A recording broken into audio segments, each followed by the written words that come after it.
в рамках конференции мы планируем курсы повышения квалификации, потому что немногие готовы выступить с докладом, но многие хотят посмотреть и послушать. А вот 2 дня, которые у нас были очень плотные, интенсивные, кто с самого начала до конца их смотрел, конечно, ощущение было такое, что происходит постоянное повышение квалификации за счет того, что мы слышали теоретиков, слышали практиков, слышали ученых. Вот сегодня, чтобы завершить вот этот наш курс повышения квалификации, я просила Ольгу Юрьевну, чтобы она тоже выступила с небольшой лекцией, потом я выступлю, и мы еще с вами вот заданием получим замысел учебных проектов по исторической памяти или региональной истории. Вот такие на 1-2. Это будет историческая память на региональном компоненте. Да, вот. В региональном компоненте, да-да-да. Это будет небольшое у вас такое понимание, чтобы было понятно, насколько мы как раз и оставим время для того, чтобы вот сейчас уже все соображали, потому что это проект для всех. У меня нет абсолютного видения того, как это может быть. И мы будем об этом думать, и мы в конце еще порассуждаем, в какой форме это можно представить. Угу. Хорошо. Самое главное, так, не бояться нового, не бояться фантазировать и творить. А вот по поводу дискуссионного клуба, который мы с Ольгой Юрьевной придумали, в сентябре мы этот проект сейчас летом договоримся, обсудим, мы все-таки его запустим, потому что я считаю, что очень важно обсуждение, и он будет дискуссионный клуб при журнале преподавания истории в школе, да, поэтому это тоже будут включаться авторы, и я думаю, что дискуссионный клуб будет тоже заканчиваться какими-то такими вопросами. Поэтому Ольга Юрьевна Стрелова, Оля Стрелова, как каждый раз все время пишет. Стрелова, вот я так и понимала, доктор педагогических наук, профессор, Хабаровский институт повышения квалификации. Пожалуйста, все, я вас включаю. Угу. Все, работаем. Татьяна Викторовна, привет. Угу.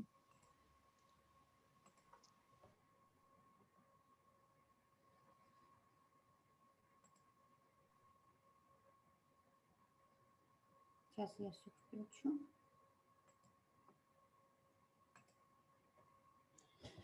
Добрый день, уважаемые коллеги. Давайте мы сегодня с вами очень так многоаспектно и в свободной творческой форме поговорим о том, что такое учебные проекты по истории и какова роль педагога в организации проектной деятельности школьников. Но рассуждать я об этом, именно рассуждать, а не докладывать, буду на основе нашей новой, с профессором Вяземским, нашей новой книги для учителей, которая только-только сейчас вышла в издательстве «Русское слово». Называется она «История в проектах. Педагогическое сопровождение». Акцент сделан на роли учителя, на деятельности педагога в том, что представляет собой проектную деятельность и где школьникам предоставляется максимум самостоятельности и инициативности. Поэтому я сегодня буду даже не пересказывать и не всю книгу, а я взяла только ее первую, и в объеме небольшую, не самую большую часть. Я уточнила, что сегодня вместе с презентацией этого пособия и сложных педагогических вопросов я сделаю акцент на самом начале еще раз того, что делают или должны делать школьники, и того, что делает учитель. Поэтому у нас сегодня вот такое название. История в проектах, педагогическое сопровождение, как все начинается. Давайте для начала пройдем тест. Перед вами 4 правильных определения того, что такое учебный проект. Но выбрать нужно только одно. Поэтому посмотрите внимательно на экран, прочитайте, подумайте и в чате напишите тот номер определения, который вам ближе. Пожалуйста.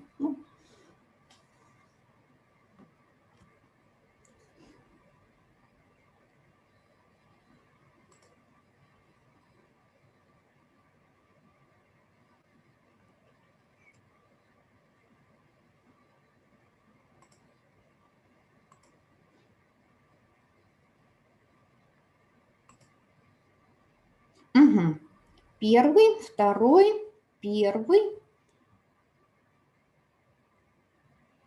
Ну, больше ответов нет, у нас и людей, может быть, больше нет. Ну, давайте порассуждаем. Но вы уже обратили внимание на то, что я сказала. Каждый из этих ответов правильный. Но правильный – это с определенной какой-то точки зрения, с какого-то ракурса. Вот давайте посмотрим, почему каждый из них правильный. Итак, первый. Действительно, под проектом часто и даже, наверное, чаще всего понимают материализованный результат познавательной деятельности школьников по определенной теме. Это определение имеет право быть, потому что с точки зрения школьника его проектная работа вот в этот материализованный, отчуждаемый, визуализированный и всякий другой продукт воплощается. Однако в этом определении практически и в таком взгляде на учебный проект практически нет ничего педагогического. Ну, если вы дальше будете со мной дискутировать, да, то мы вернемся к этому определению. Пока же я часто завершаю анализ этого первого определения, ну, вот таким риторическим вопросом. Тогда получается, что школа – это определенная фабрика или определенный завод, который должен научить школьников шить валенки. Ну, условно, если бы валенки были продуктом проектной деятельности. Давайте посмотрим на третье определение. Третье определение тоже имеет право быть. Почему? Ну, потому что проектная деятельность, там, где проектная деятельность, там и проект, метод проектов как способ организации и осуществления, реализации этой деятельности. Четвертое определение – это особая форма деятельности, и после начала реализации стандартов общего образования мы действительно почувствовали, что проекты – это что-то не совсем то, что обычно делают школьники.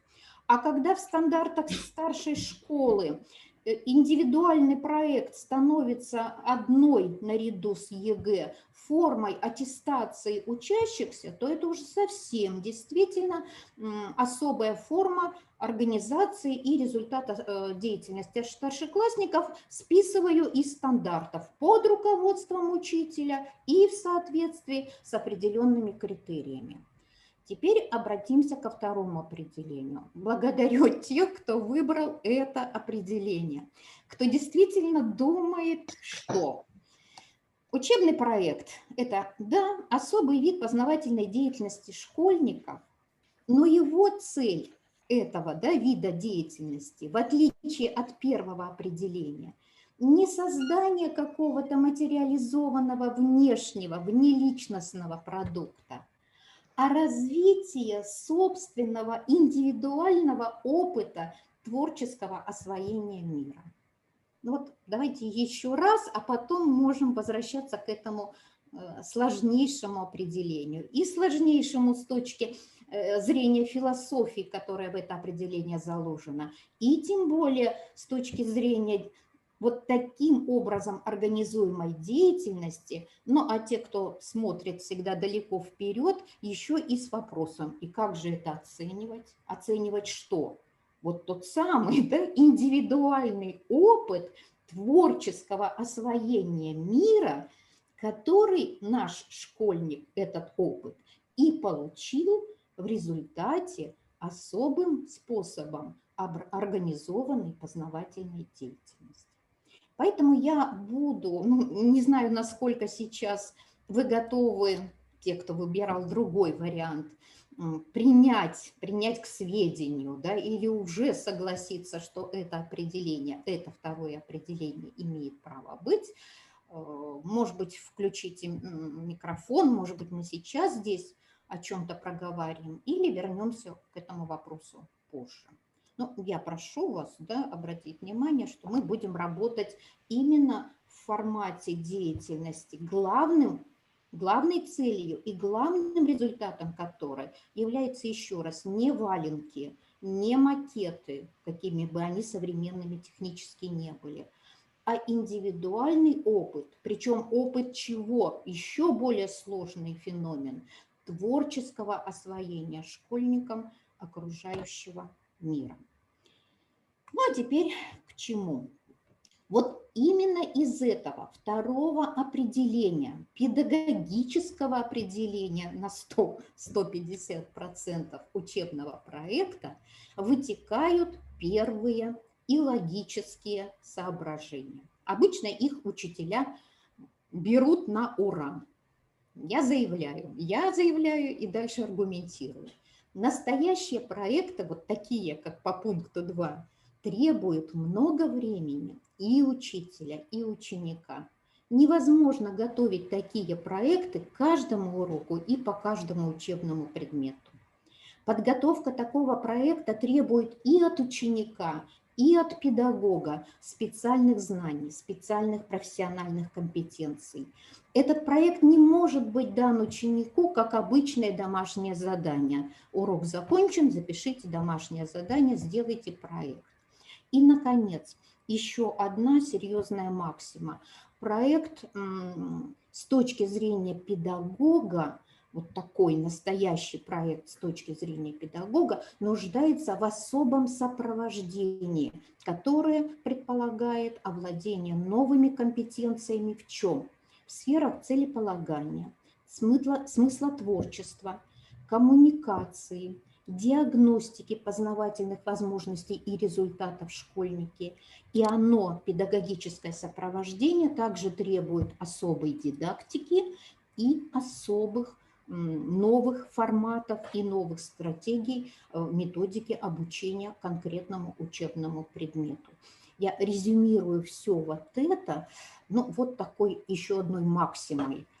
Учебные проекты – это всерьез, и это требует совершенно другой подготовки.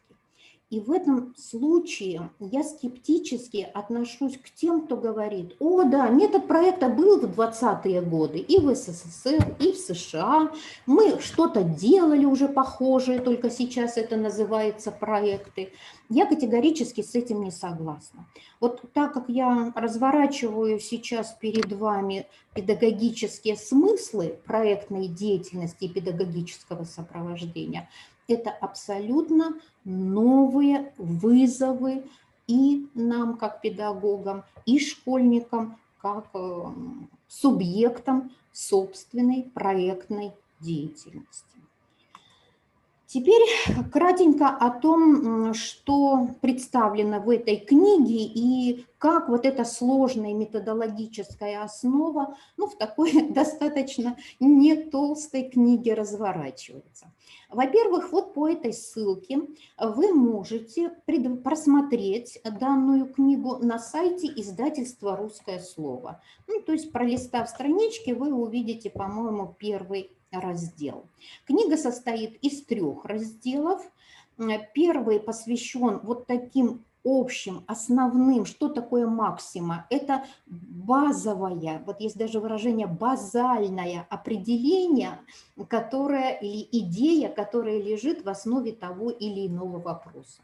Вот в этом случае я рассуждаю о том, что такое проект в нашей жизни, что такое учебный проект, который совершенно не является продуктом, и я уже об этом сказала, каковы возможности и невозможности и школьников, и учителей в рамках проектной деятельности, что такое педагогическое сопровождение, как достаточно еще слабо осмысленное направление, компетенция современных педагогов, потому что чаще всего, да, в связи с проектами звучат слова управлять, организовывать, контролировать, руководить. И вот я опять от этих традиционных подходов, да, педагогическое сопровождение вывожу в сферу совершенно новых, но очень важных компетенций. Ну и проекты это всерьез и надолго, это еще раз о том, почему если играем, то играем долго и осмысленно. Первый раздел не сконцентрирован конкретно на проектах по истории. Нужна сначала необходима общая основа, в рамках которой мы затем переходим вот в разделе 2 к особенностям конкретно учебных проектов по истории. Из чего эти особенности складываются? Они складываются из взаимоотношений истории как учебного проекта и учебного проекта как особого вида деятельности людей. Отсюда вопрос, а какие виды учебных проектов эффективно, разумно, логично разрабатывать и сопровождать в рамках учебного предмета история? И ответ на этот вопрос в книге есть. Третий подраздел посвящен содержательным линиям учебного предмета история, на основе которых можно придумывать и осуществлять оригинальные проекты по истории. Содержательная линия, тоже, как и многие другие понятия, за эти 10 лет не стала массовым понятием и не вошло вот в такую массовую практику, ну, с вопросом почему. Я говорю 10 лет, потому что 10 лет назад в том же издательстве «Просвещение» вышла наша с Евгением Евгеньевичем книга «Феномен фальсификации истории России и историческое образование школьников». И вот там впервые я попыталась объяснить, что учебный предмет, содержание учебного предмета можно представлять не так, как это делается сейчас. Курс истории древнего мира, средних веков, нового, новейшего времени, а изнутри через ведущие сквозные идеи. Я называю их содержательными линиями. Ну и о каких линиях конкретно говорила и 10 лет назад, и сегодня в связи с проектами. Линия, история и память. Это о чем? А это о том, что изучая любой исторический факт, любую историческую тему, сегодня традиционно мы ее там, эту тему, этот факт там и оставляем.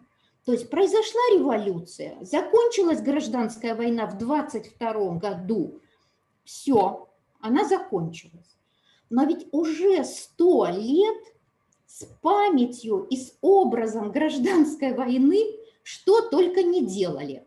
Не делали большевики, большевистская историография, не делала постсоветская историческая наука, делает или не очень активно делает и современная российская история. Так вот, линия история и память – это о том, что происходит с образом события, когда оно закончилось, или что происходит с человеком, как историческим деятелем, когда его расстреляли, повесили, или он умер собственной смертью.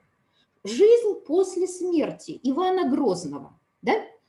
И сразу можно приводить массу интереснейших сюжетов о том, где и когда памятники Грозному не ставились, где и почему они сегодня ставятся, какие фильмы про Грозного снимаются, почему про Александра Невского в 1939 году фильм положили на полку, а в 1941 году сняли и стали показывать в любом кинотеатре. И вот через линию, наверное, самую любимую мою линию «История и память» мы соединяем вот эту разорванную связь времен, это раз. Событие не заканчивается, и человек не умирает там, да, где закончился его жизненный путь. В наших головах через годы, через столетия, через тысячелетия прошлое меняется. И меняется почему? И вот если мы работаем в рамках этой линии, то мы отвечаем на очень многие вопросы, связанные с современной исторической политикой, политикой памяти и многими пропагандой, которые тоже сегодня очень много. Итак, линия одна из история и память. Другая линия историк и художник. Это, например, о чем? А о том, насколько те исторические произведения, картины, скульптуры, кинофильмы, литературные произведения на исторические темы действительно адекватны тому, что происходило много-много лет назад. Что делает художник, когда он тоже выступает субъектом исторической реконструкции? Что на самом деле он реконструирует? Так же, как историк, то, что было в прошлом, или он только использует вот этот исторический сюжет для того, чтобы через, например, 200 или 300 лет, ну, сразу приведу пример. Есть картина художника, дальневосточного художника Романова, называется «Айгунский договор». Картина написана в 1946 году. На картине граф Муравьев, будущий Амурский, с одной стороны, и делегация России, с другой стороны делегация Китая, да, и они подписывают якобы вот этот самый договор о разграничении приамурских земель в 1858 году. Но если с этой точки зрения, с точки зрения того, что делает художник через 100 лет после события, посмотреть на это произведение, то мы поймем, что художник рисует свое время. Художник в образе графа Муравьева-Мамурского рисует победителя Сталина, рисует победителя во Второй мировой войне России, Советский Союз и Китай на правах младшего освобожденного друга, присоединяющегося.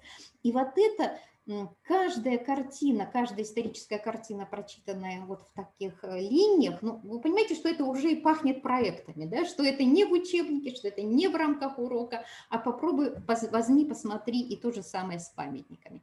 Про другие линии рассказывать не буду, но они в учебнике представлены. Дальше. Третий раздел самый инструментальный, потому что всю проектную деятельность и педагогическое сопровождение можно, и я их делю на 4 этапа. И поэтому в разделе номер 3 представлена, да, суть первого этапа, второго этапа, третьего, четвертого с критериями для экспертизы учебных проектов и подведения определенных результатов. Ну и я сегодня все-таки хочу остановиться только на части 3.1. И к этой книге есть 3 приложения. Первое – это анкета самооценки способностей к педагогическому сопровождению проектной деятельности школьников.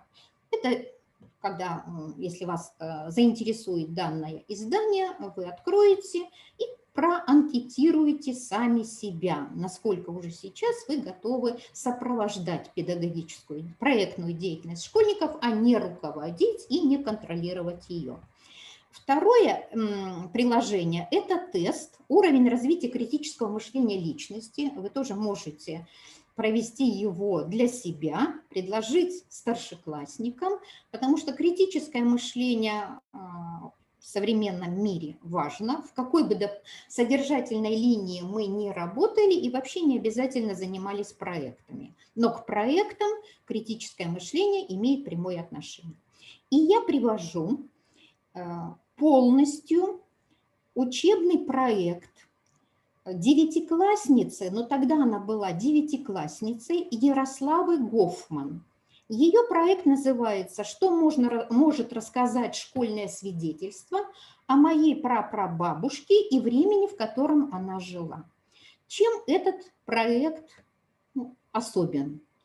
Во-первых, это проект, которым я руководила, который я, точнее, сопровождала, когда Ярослава его готовила. И, во-вторых, проект был представлен на конкурс, всероссийский конкурс «Человек в истории», и мы попали в 100 лучших проектов. Ну, а поскольку, я так думаю, наш проект был ничем не хуже, чем другие, Ярослава получила там поощрительные призы, но поскольку мы живем с Ярославой очень далеко, то последите просто за географией вот таких всероссийских конкурсов. Обычно они Западной Сибирью заканчиваются. Ну, я очень довольна качеством этой работы и без конца показываю и разбираю с учителями, в том числе и в этой книге, фрагменты, сильные, знаковые фрагменты этой работы, как учебного проекта, я тоже представляю. И пока прошло уже, по-моему, 3 года после этого конкурса, ну, я в этой работе не разочаровалась, и поэтому посчитала нужным ее представить. Я представила вам содержание оглавления нашей книги. Если есть вопросы, да, вы можете включаться, может быть, задавать, а я буду потихоньку двигаться дальше. Ну, давайте пойдем дальше. Итак, одно определение учебного проекта было уже на 2 и 3 слайдах. Теперь дадим определение учебному проекту с точки зрения его организации и структуры процесса. Мы говорим, учебный проект – это особый вид интеллектуальной деятельности учеников, а также и результат этой деятельности. С точки зрения того, как этот проект организован, выделяется 4 этапа. И каждый из них сейчас здесь отмечен крестиком. И вот даже прочитав и просмотрев это описание, вы можете, ну, с одной стороны, получить представление о том, что же нужно делать, условно 1 сентября и 31 мая. Почему проект это всерьез и надолго? Значит, чем же мы тут будем заниматься в течение всего года, через какие этапы проходить. И, во-вторых, посмотрев вот так поэтапно, да, увидеть, какие сложные и особенные виды деятельности как учителя, так и учеников будут заложены на каждом из этих этапов и почему. Да. Проект должен начинаться именно с анализа ситуации и формулирования той проблемы, а из проблемы цели, задач и, возможно, темы этого проекта, которые дальше определят всю эту большую дорогу на пути к конечному результату. Итак, вот это основные 4 этапа, которые встраиваются в определение учебного проекта, и последовательно содержание и результаты каждого этапа представляются выше охарактеризованной книги. Прежде чем я буду говорить более конкретно о первом этапе, я обращу ваше внимание на классификации учебных проектов, в том числе и по истории. Таких классификаций много. Берем ли мы критерии времени, места, массовости, предметности. Но я хочу обратить ваше внимание на классификацию, которая наиболее близка системно-деятельностному подходу к образованию. Тогда в определении видов учебных проектов работает особенность той или иной деятельности, становящейся ведущей.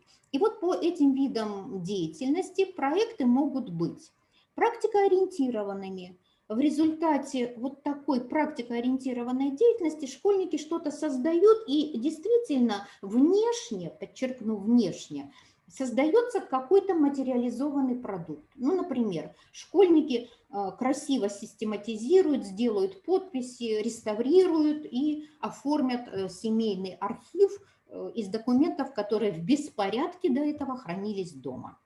Проект исследовательского типа.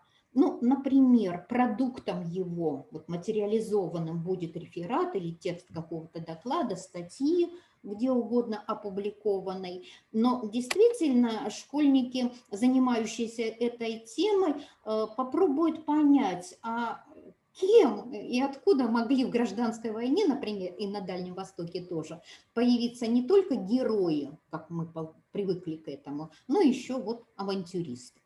Поисковые информационные проекты, скорее всего, предшествуют исследовательским, потому что их задача найти и систематизировать информацию о заинтересовавшем историческом сюжете.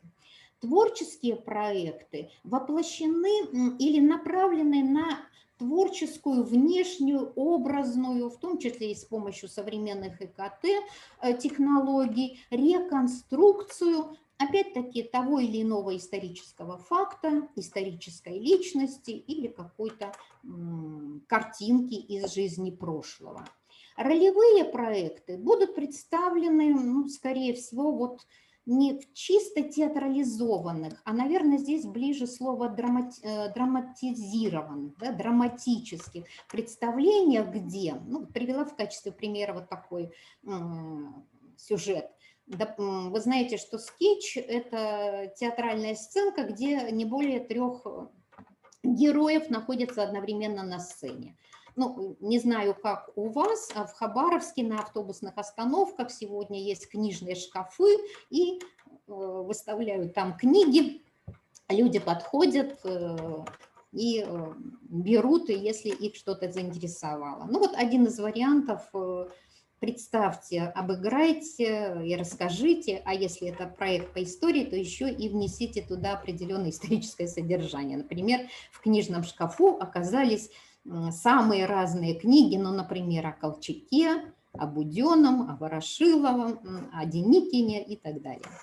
И обращу ваше внимание еще на очень интересную классификацию, которая может быть, наверное, только по проектам, связанным с историей.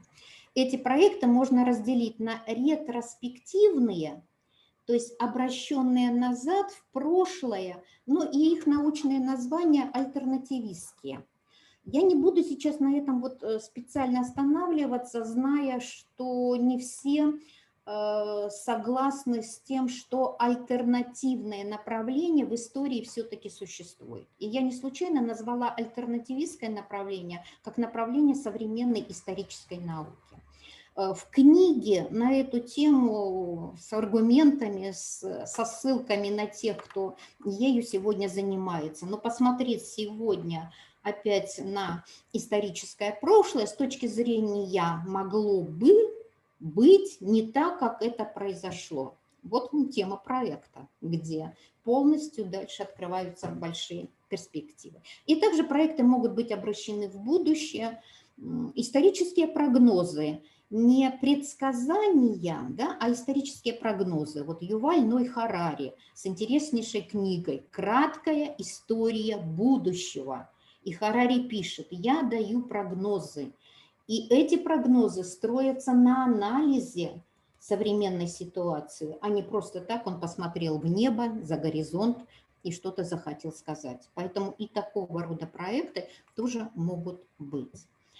Ну и как же вот этими разными проектами, учебными проектами школьников можно заниматься с точки зрения учителя, если не руководить, не управлять, не оценивать готовые продукты.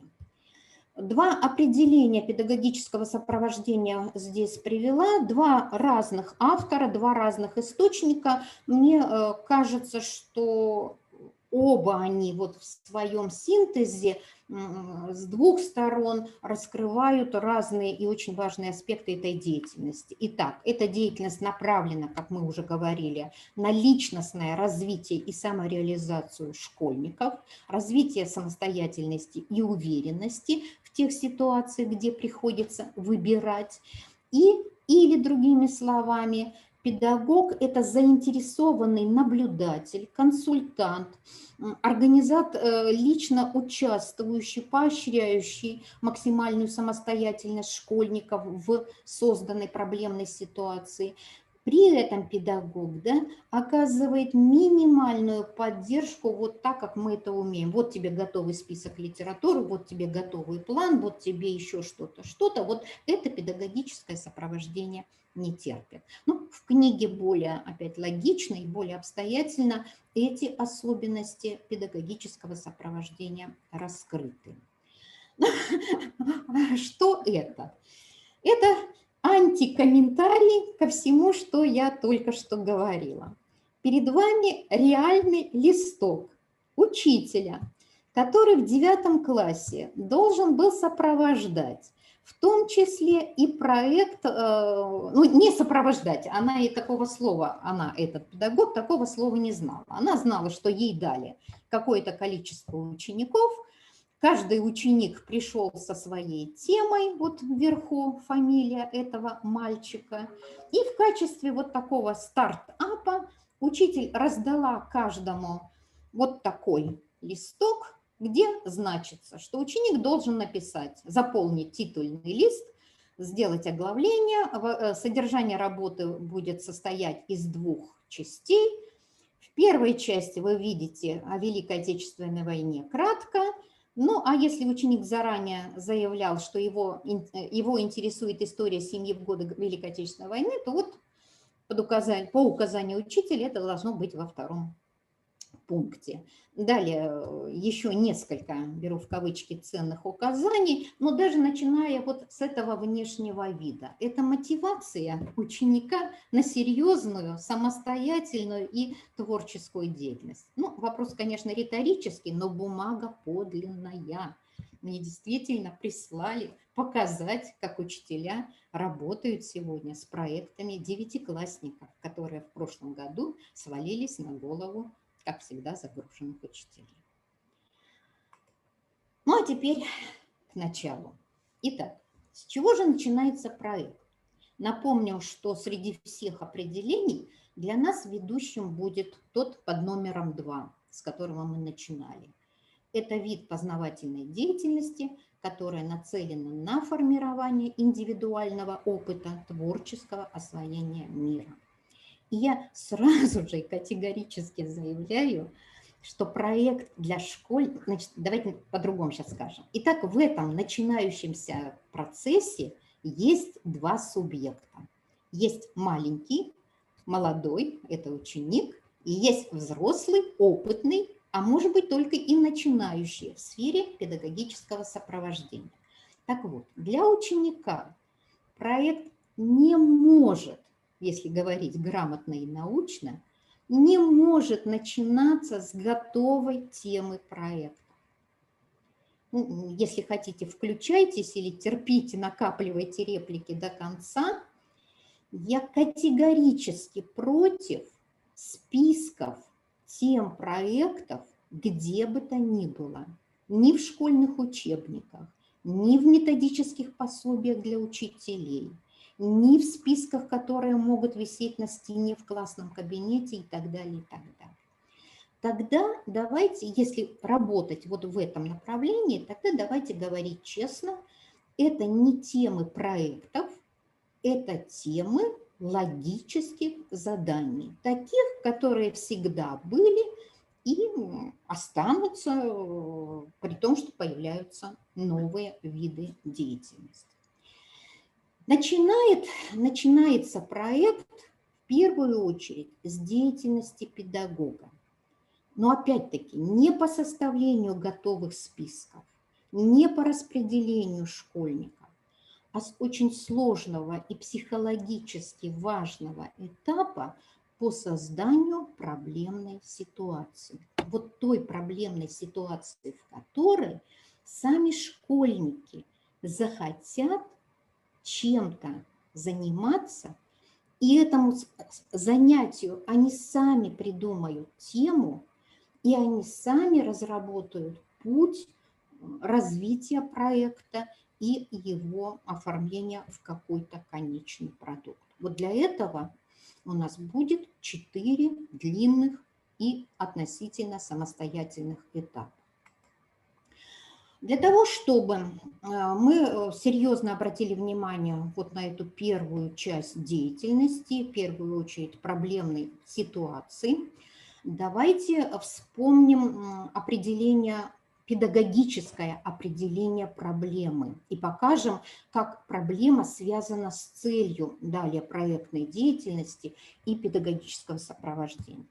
Мне опять очень часто приходится слышать, причем слышать скороговоркой, и читать потом в готовых работах школьников и в отчетах учителей.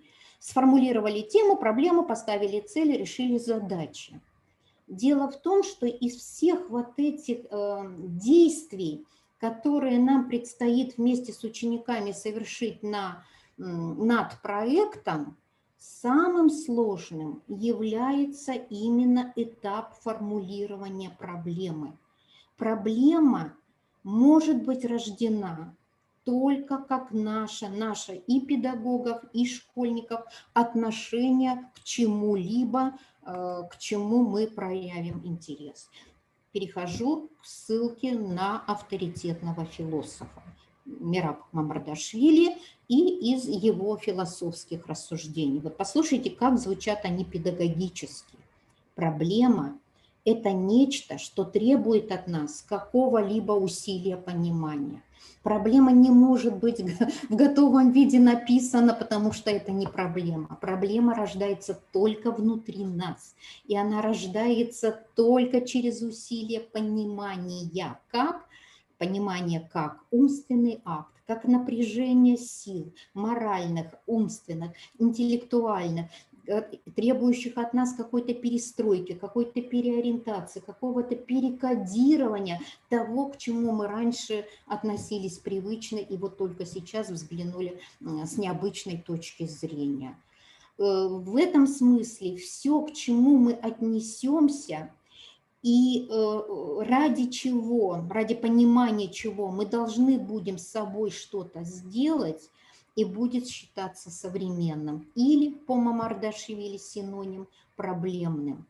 И в этом случае вот, ни один проект не приведет к личностным результатам, в том числе и исторического образования, если в начале этой деятельности не будет вот эта сложно организованная деятельность, на которую и время конкретно определить совершенно невозможно и сказать, что через 5 минут вы все сформулировали проблемы. Но я покажу вам один из примеров, и я думаю, что... кстати, вот пример и пошел.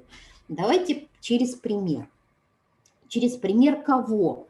Взрослого профессионального историка, профессора, доктора исторических наук, Челябинский Южно-Уральский университет. Кстати, в книге, от которой мы сегодня пляшем, будет очень много примеров и из работ историков, хотя найти их было не так легко, потому что не каждый историк, не в каждой монографии рассказывает, как он шел в своем исследовании, как появлялась проблема, как ставилась цель, как решались задачи, какие ошибки или разочарования их ждали на этом пути. И я постаралась включить как раз примеры из книг, в которых историки раскрывали свою лабораторию, показывали свое ремесло историка. В том числе и пример с проектом Ярославы я тоже приводила для того, чтобы было видно, как это работает в школьном проекте. Итак, Евгений Волков, я уже его представила, доктор исторических наук, автор книги, смотрите направо, посмотрите, как книга является результатом, продуктом интеллектуального исследовательского проекта. Называется она «Площадь павших революционеров». И второе название, диссонирующее с первым, «Чехословацкий мятеж глазами советского художника». Книга была издана в Челябинске, потому что все место действия происходит именно там, в 2015 году. И в основе этой книги, вот теперь посмотрите на вторую иллюстрацию, картина художника. Наверное, никто не скажет, что «О, да, я знаю этого художника». Художник Николай Кочергин, кстати, ленинградский художник, а его картина находится в Челябинском государственном краеведческом музее. Картина написана в 1935 году, а называется «Контрреволюционные выступления чехословацких отрядов». То есть сама картина отсылает нас к маю 1918 года, потому что именно в Челябинске начинается уже таким массовым, сплоченным мятеж, обратите внимание, в кавычки взят, чехословацких отрядов, чехословацких легионеров. Однако прошло более 20 или 30 лет, и на площади современного Челябинска на одном из зданий была установлена вот такая мемориальная табличка в память о ком? о павших революционерах и площадь, названная их именем. То есть вот такой пока еще сложно, да, совмещаемый в единый образ сюжет, но какое отношение он имел к началу исследовательского проекта самого Волкова? Я это вычитала из книги вот как раз самого Волкова о том, как он исследовал это произведение Кочергина, и выписала сейчас сюда на слайд вот с такими характерными, а мы ищем проблему, с характерными цветными маркерами. Итак, слова Волкова. Причем история начинается с того, что он в который раз оказался в краеведческом музее, проходил по этажу советской истории и вдруг практически там в темном углу обнаружил картину вот того самого Кочергина с тем самым названием. И первая реакция. Исторической правды на картине Кочергина было не так много. Но именно это обстоятельство заставило меня не только исследовать то, что изображено на картине, но и постараться понять, почему именно так художник изобразил события конца мая, начала июня 1918 года. Вот в этом маленьком фрагменте сейчас практически вся история начала этого проекта. Вот она ситуация.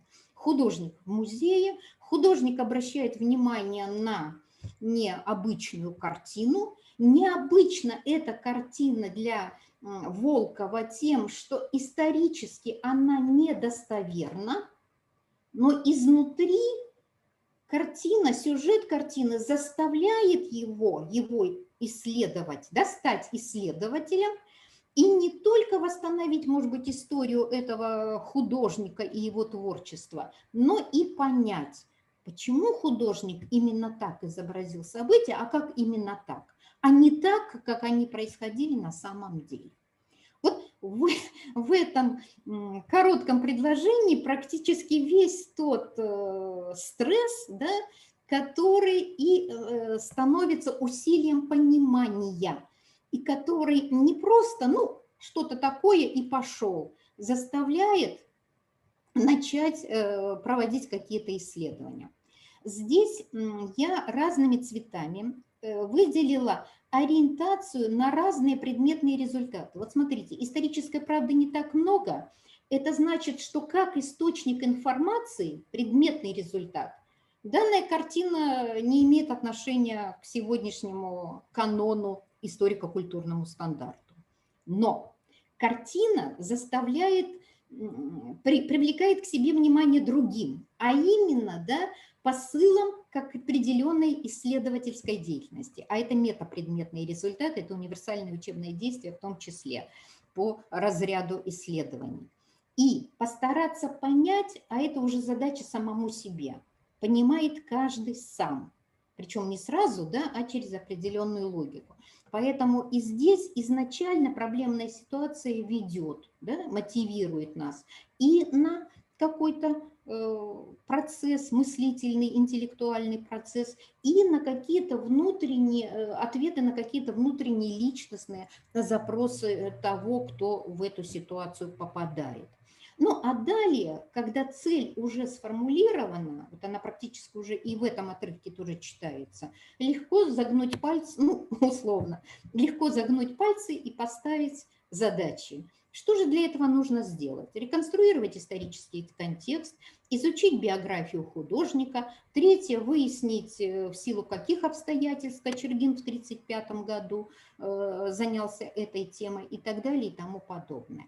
Ну и в результате этого что? В результате пункт 6 появляется продукт, да, такой исследовательской деятельности, оформленный в виде интересной и очень полезной книги, потому что как раз автор раскрывает процесс узнавания и познавания этого самому себе поставленной задачи. Еще я и в этой книге, и в своей деятельности с учителями провожу вот такую идею. Когда мы, педагоги, не можем позволить себе, ну, с Ярославой у меня была исключительная ситуация. Мы не можем заниматься только с одним ребенком.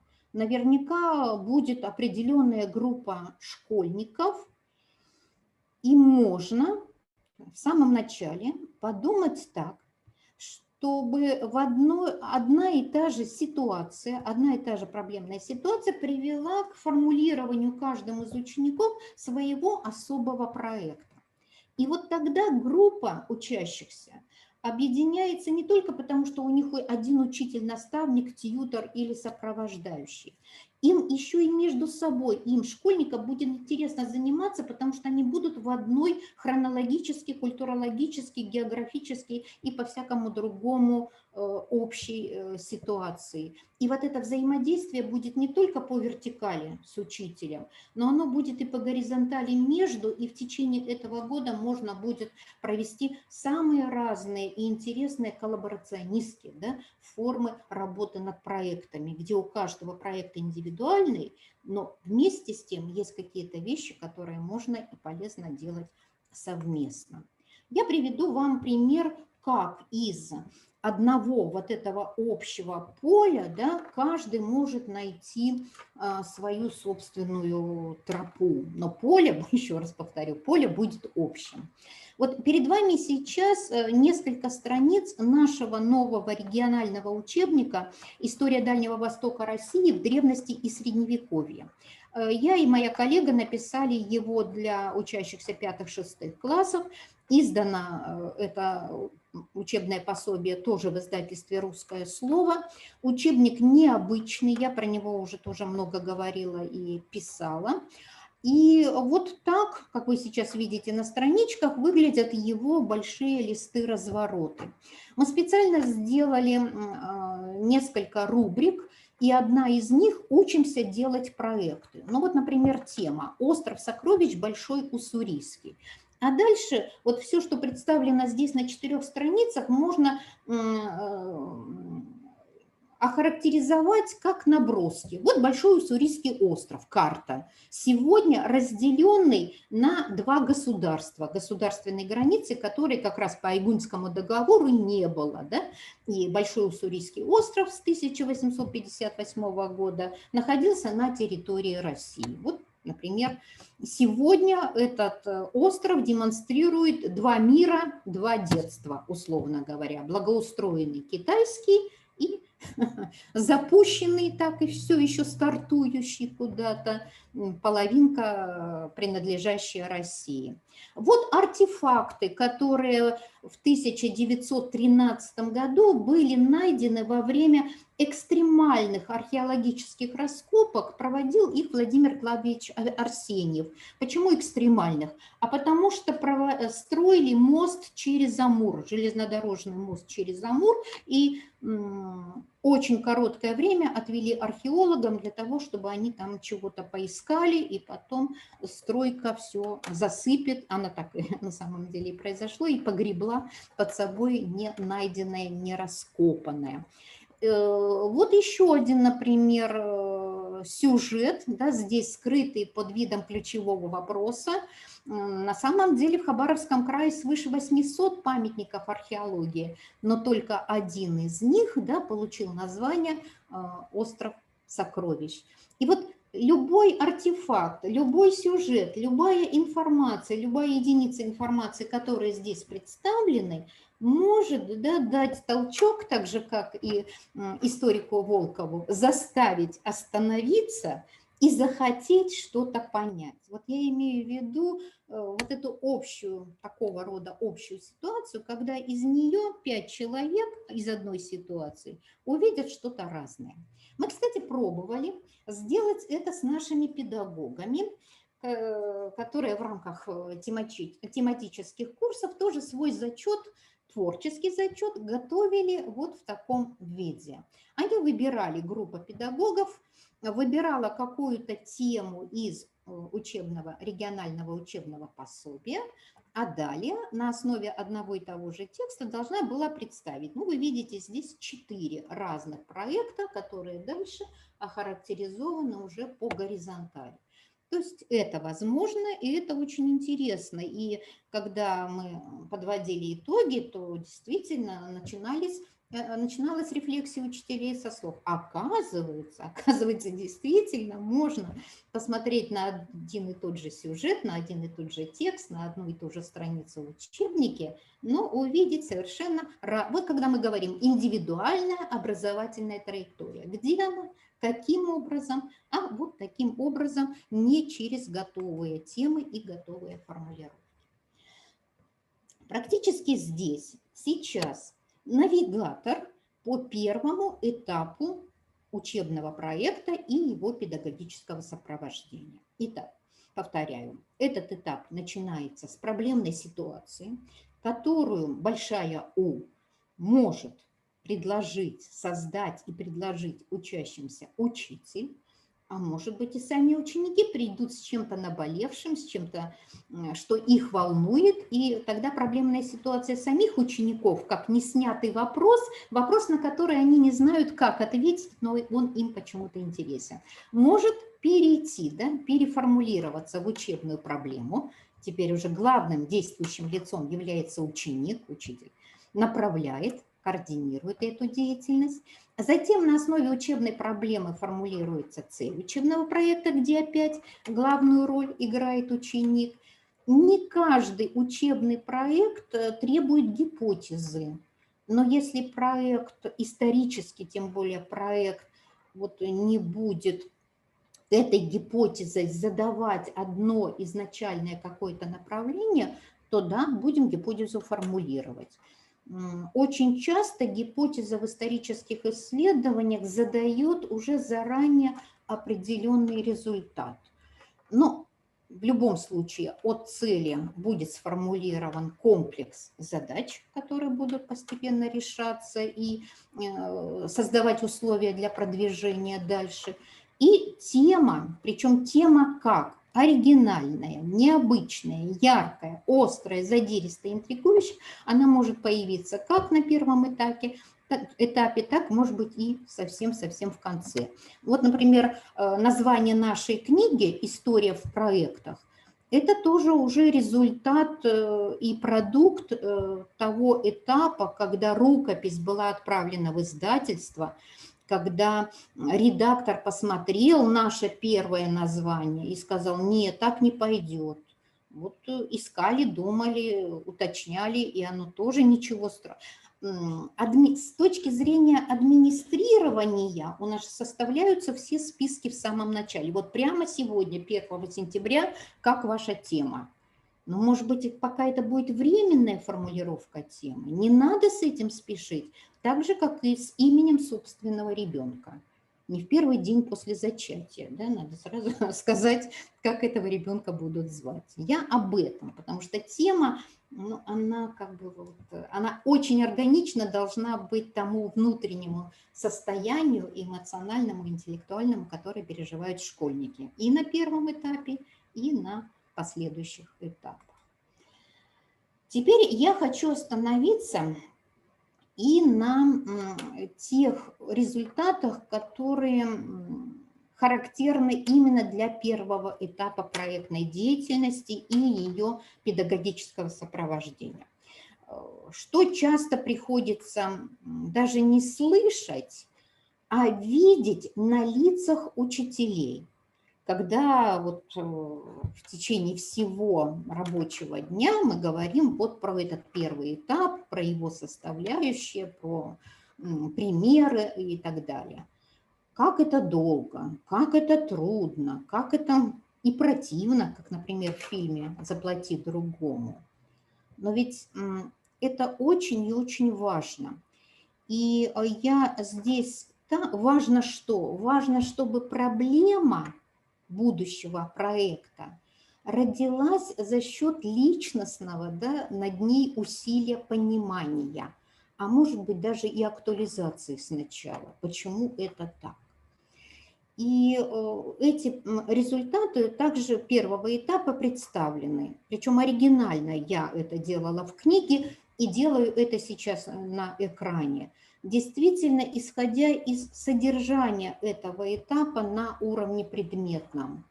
Необходимо актуализировать определенные знания, которые были у учеников сформированы по определенному периоду истории, зарубежной или отечественной истории, или о каком-то конкретном событии, конкретной исторической личности. Второй в рамках предметного результата феномен, вот назову его феноменом, это крайне редкая для нашей массовой практики, но крайне важное для нашей жизни в современном мире понимание, что знание как личностный результат всегда ограничен, что сократовское выражение «я знаю то, что я ничего не знаю» – это сила человека, сказавшего эти слова. Когда человек умеет разграничить область знания и понять, что вот то, что дальше, за горизонт, это не знание, это мотивация к познанию, это мотивация к саморазвитию. Ну, сопоставим с человеком, который убежден, что сдав экзамен на 5, он знает всю историю, прочитав учебник, он знает всю химию, сделав еще что-то и получив диплом, он все знает. Но это человек с жирной точкой и шлагбаумом впереди себя, причем не понимающим, что на этом его жизнь остановилась. А жизнь в современном обществе, образование на протяжении всей жизни, оно как раз и осуществляется за счет того, что ты все время идешь к горизонту. И этот горизонт бесконечно отодвигается. Но опять, не каждый идущий, да, способен это понимать и ценить. Ценить незнание так же, как знание. И, кстати, для педагога ответ ученика «я не знаю» – это очень сильный и очень перспективный ход, с которым можно работать. Потому что за ним намерение, да, по крайней мере, еще слабое, но которое можно усилить. На уровне метапредметном здесь тоже очень сильные позиции и переходы к развитию способностей анализировать, синтезировать, проектировать, выдвигать гипотезы, формулировать проблемы, цели, задачи, способы. Все это в русле метапредметных познавательных ООД. И на уровне личностных результатов, вот то, что вы здесь тоже видите, в плане формирования индивидуального опыта творческого освоения мира, расширения кругозора, мотивация к саморазвитию, инициативность, потому что тему проекта и саму проблему из общей проблемной ситуации каждый найдет сам, способности к самостоятельной творческой исследовательской деятельности, ну и самоопределение в той деятельности, в той проектной деятельности, которая дальше предстоит. И я хочу проиллюстрировать вот эту мысль о том, что результаты проектной деятельности, безусловно, комплексные. И учитель, сопровождая проекты школьников, он тоже ведет их к комплексу вот этих результатов предметных, метапредметных и личностных. Вот эту сложную мысль я хочу проиллюстрировать фрагментом еще из одной очень интересной книги, которую я использовала в своей книге о проектах. Это француз Лоран Дойч, который написал «Историю Франции под стук колес парижского метро». В своей книге я тоже привожу пример, как и Волков, да, того, как Лоран Дойч нашел вот эту необычную тему и как она перетекла потом в название его необычной книги. А заканчивается книга Лорана Дойча вот таким признанием. Я изучил каким образом, проезжая на метро и думая, почему каждая станция метро так называется и как она связана с историей Франции. Итак, таким образом я изучил историю Франции и историю Парижа. Параллельно я стал заниматься, да, театром, кинематографом. Я осознал, что в моем распоряжении инструмент для исследования времени. История в некотором смысле стала моим ремеслом. По крайней мере, я могу заниматься историей благодаря моему проекту. Я черпала вдохновение в истории Франции. История остается мотором моей жизни. Она стала для меня полем бесконечно возрождающейся материи, источником загадок, противоречий и недоумений. Конечно, Лорен Дойч ничего не раскрашивал в своем признании синим, зеленым и красным. Я сделала это для вас, чтобы вы тоже увидели, да, что в этом черно-белом тексте действительно в личном признании есть отсылка и к предметным результатам занятия этим проектом, и к метапредметным, говоря нашим педагогическим языком, и самое главное, да, тем личностным, тем индивидуальным, что стало опытом творческого отношения к миру. И вот еще один, там у нас были ученые, вот еще один пример ученического проекта. Но это не Ярослава, я делаю ссылку и показываю, что вот по этой ссылке вы можете увидеть очень интересные проекты, которые года 4 назад прогремели на всю Россию и возбудили Государственную Думу. Это проекты школьников из Западной Сибири, Уренгой, которые школьники изучали судьбы немецких военнопленных, оказавшихся на территории Советского Союза, естественно, в результате Великой Отечественной войны. А в это же самое время немецкие школьники изучали судьбы советских военнопленных, оказавшихся на территории Германии в годы Второй мировой войны. И затем ребята с этими проектами выступали в Бундестаге. Ежегодно, кстати, они выступают, и вот не буду сейчас вам говорить, найдите, по крайней мере, мем «Мальчик из Уренгоя». Какая жуткая история стоит со стороны наших государственных патриотов. Но я вернусь к самим текстам. Что такого рода проекты дали школьникам?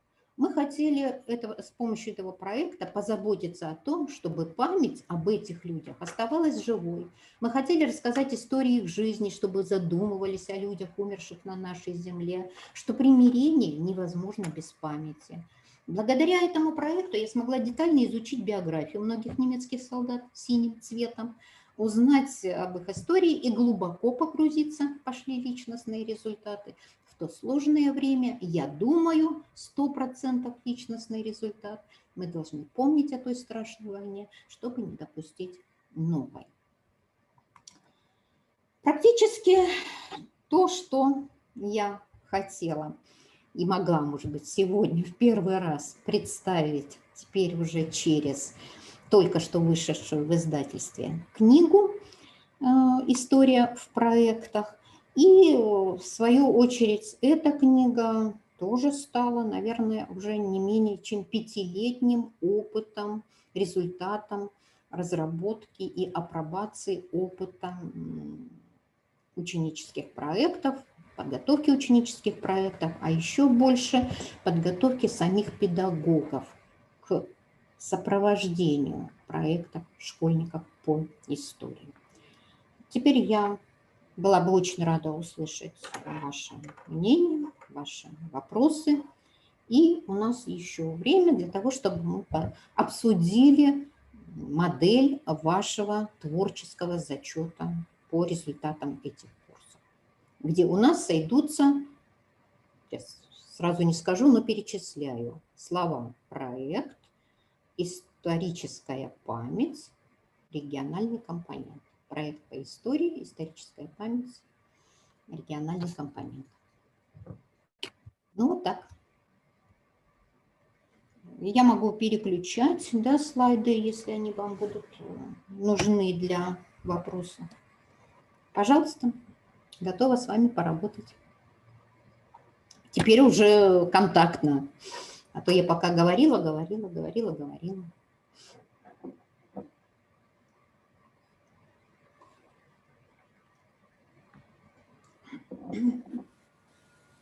Да, пожалуйста. Да, Наталья Алексеевна, пожалуйста. Здравствуйте, коллеги. Ольга Юрьевна, слышно меня?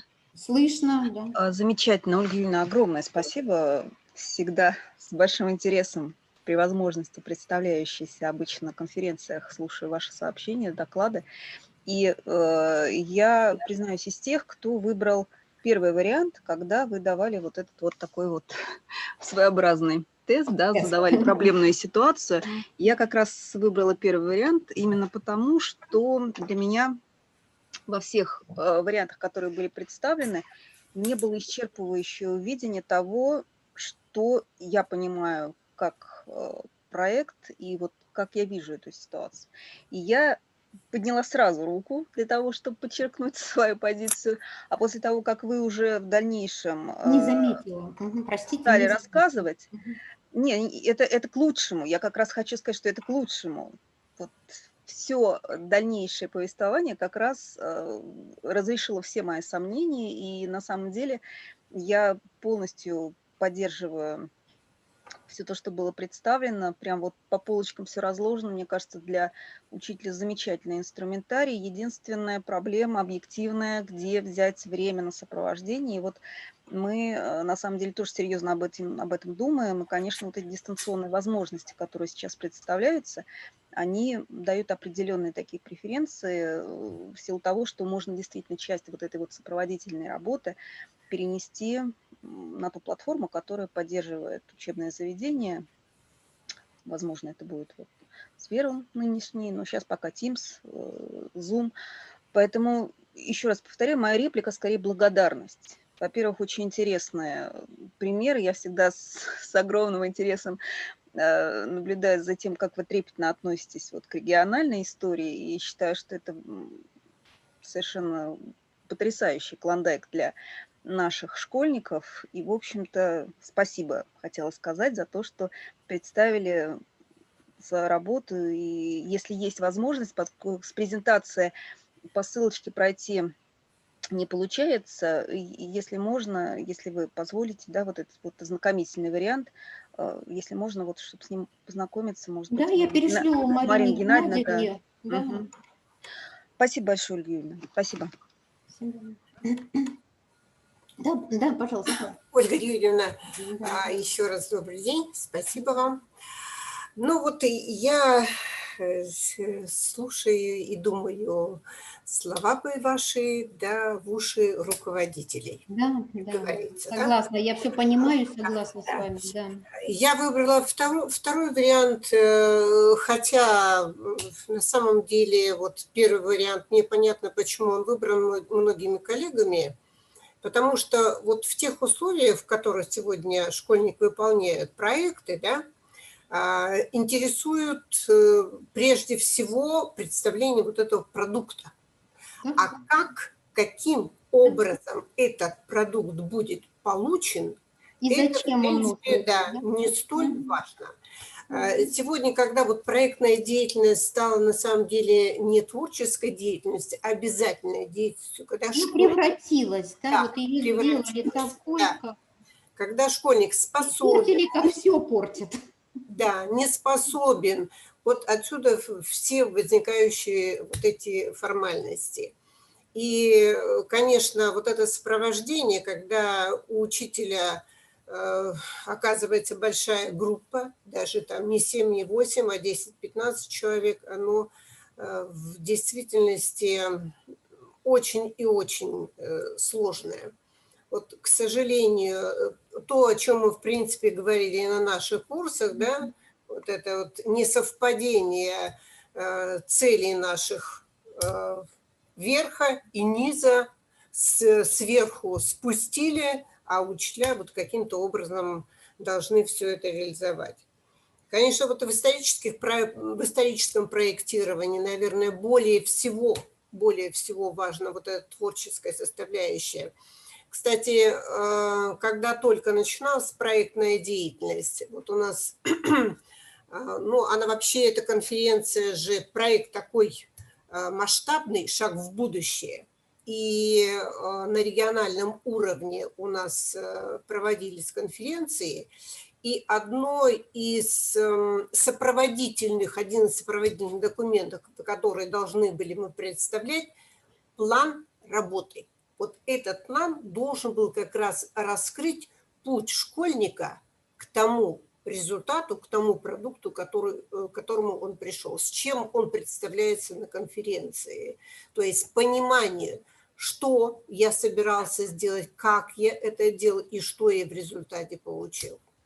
Вот это, наверное, нужно и на защитах проектов. Безусловно, вот это, но это все должно созреть. Да? Да. Это не еще как мы только семечко посадили и уже сразу требуем Конечно. размеры дерева, которое вырастет. Для этого Это в требуется конце, время. на этапе презентации.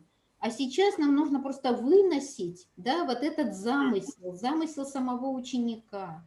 И действительно подумать, а какую можно предложить такую ситуацию, из которой 15 разных детей, да, разными дорогами пойдут в свою там особую сторону и будут друг другу интересны. Да. Потому что они как бы из одного центра выйдут. Поэтому здесь и с точки зрения экономии труда учительского, да, заложено определенное здравое зерно. Конечно. И поэтому здесь изначально надо как-то по-другому относиться, не так формально к распределению проектов. Да? Обычно там делят их там, по количеству и просто раздают. Или дети сами ходят, как броуновское движение, от одного учителя. А они учителя, которые от всего уже устали, отпихивают их вот этими вот бумажками. И потом жестко давят, я тебе как сказала, ты чего тут самодеятельность проявляешь. Вот. Поэтому интересно будет посмотреть, как мы справимся с заданием. Я уже волнуюсь. Спасибо.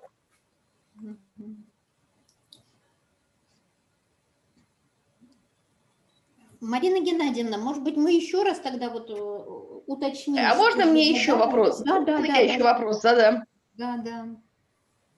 Извини, пожалуйста. Просто, да, меня зовут Екатерина Ильинична. Да, пожалуйста. Видео, по-моему, у меня камера не работает. Я чуть-чуть позже подключилась из-за интернета. Поэтому, вы знаете, у меня, правда, когда я увидела список вариантов, у меня сразу была мысль принять либо 3, либо 4 из них, если честно. Но тут вопрос, конечно, интересный. А вот что меня очень интересовало, не могли бы вы чуть-чуть поподробнее про проект девочки вашей, Ярославы? Что-то мне показалось, тут очень интересное было наверняка. Ну, очень кратенько. Значит, девочка в своей шикарной домашней библиотеке и архивах нашла свидетельство бабушки о том, как она заканчивала в 1918 году в Омске церковно-приходскую школу.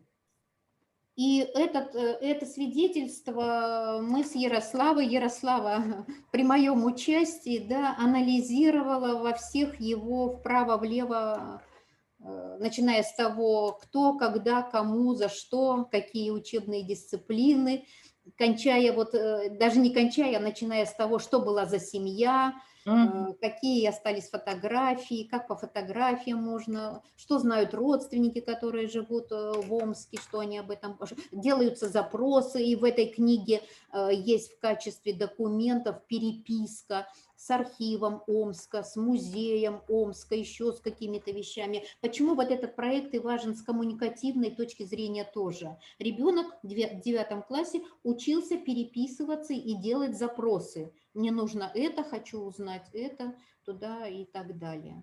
И есть ксерокопия этого свидетельства, там и фотографии этой Наденьки, прабабушку звали Наденька. Наденька, в общем, таких лиц уже сейчас нет. В общем, в книге увидите, в книге найдете. Ага, спасибо, обязательно. Благодарю вас. Спасибо вам. Так, еще, коллеги, вопросы есть?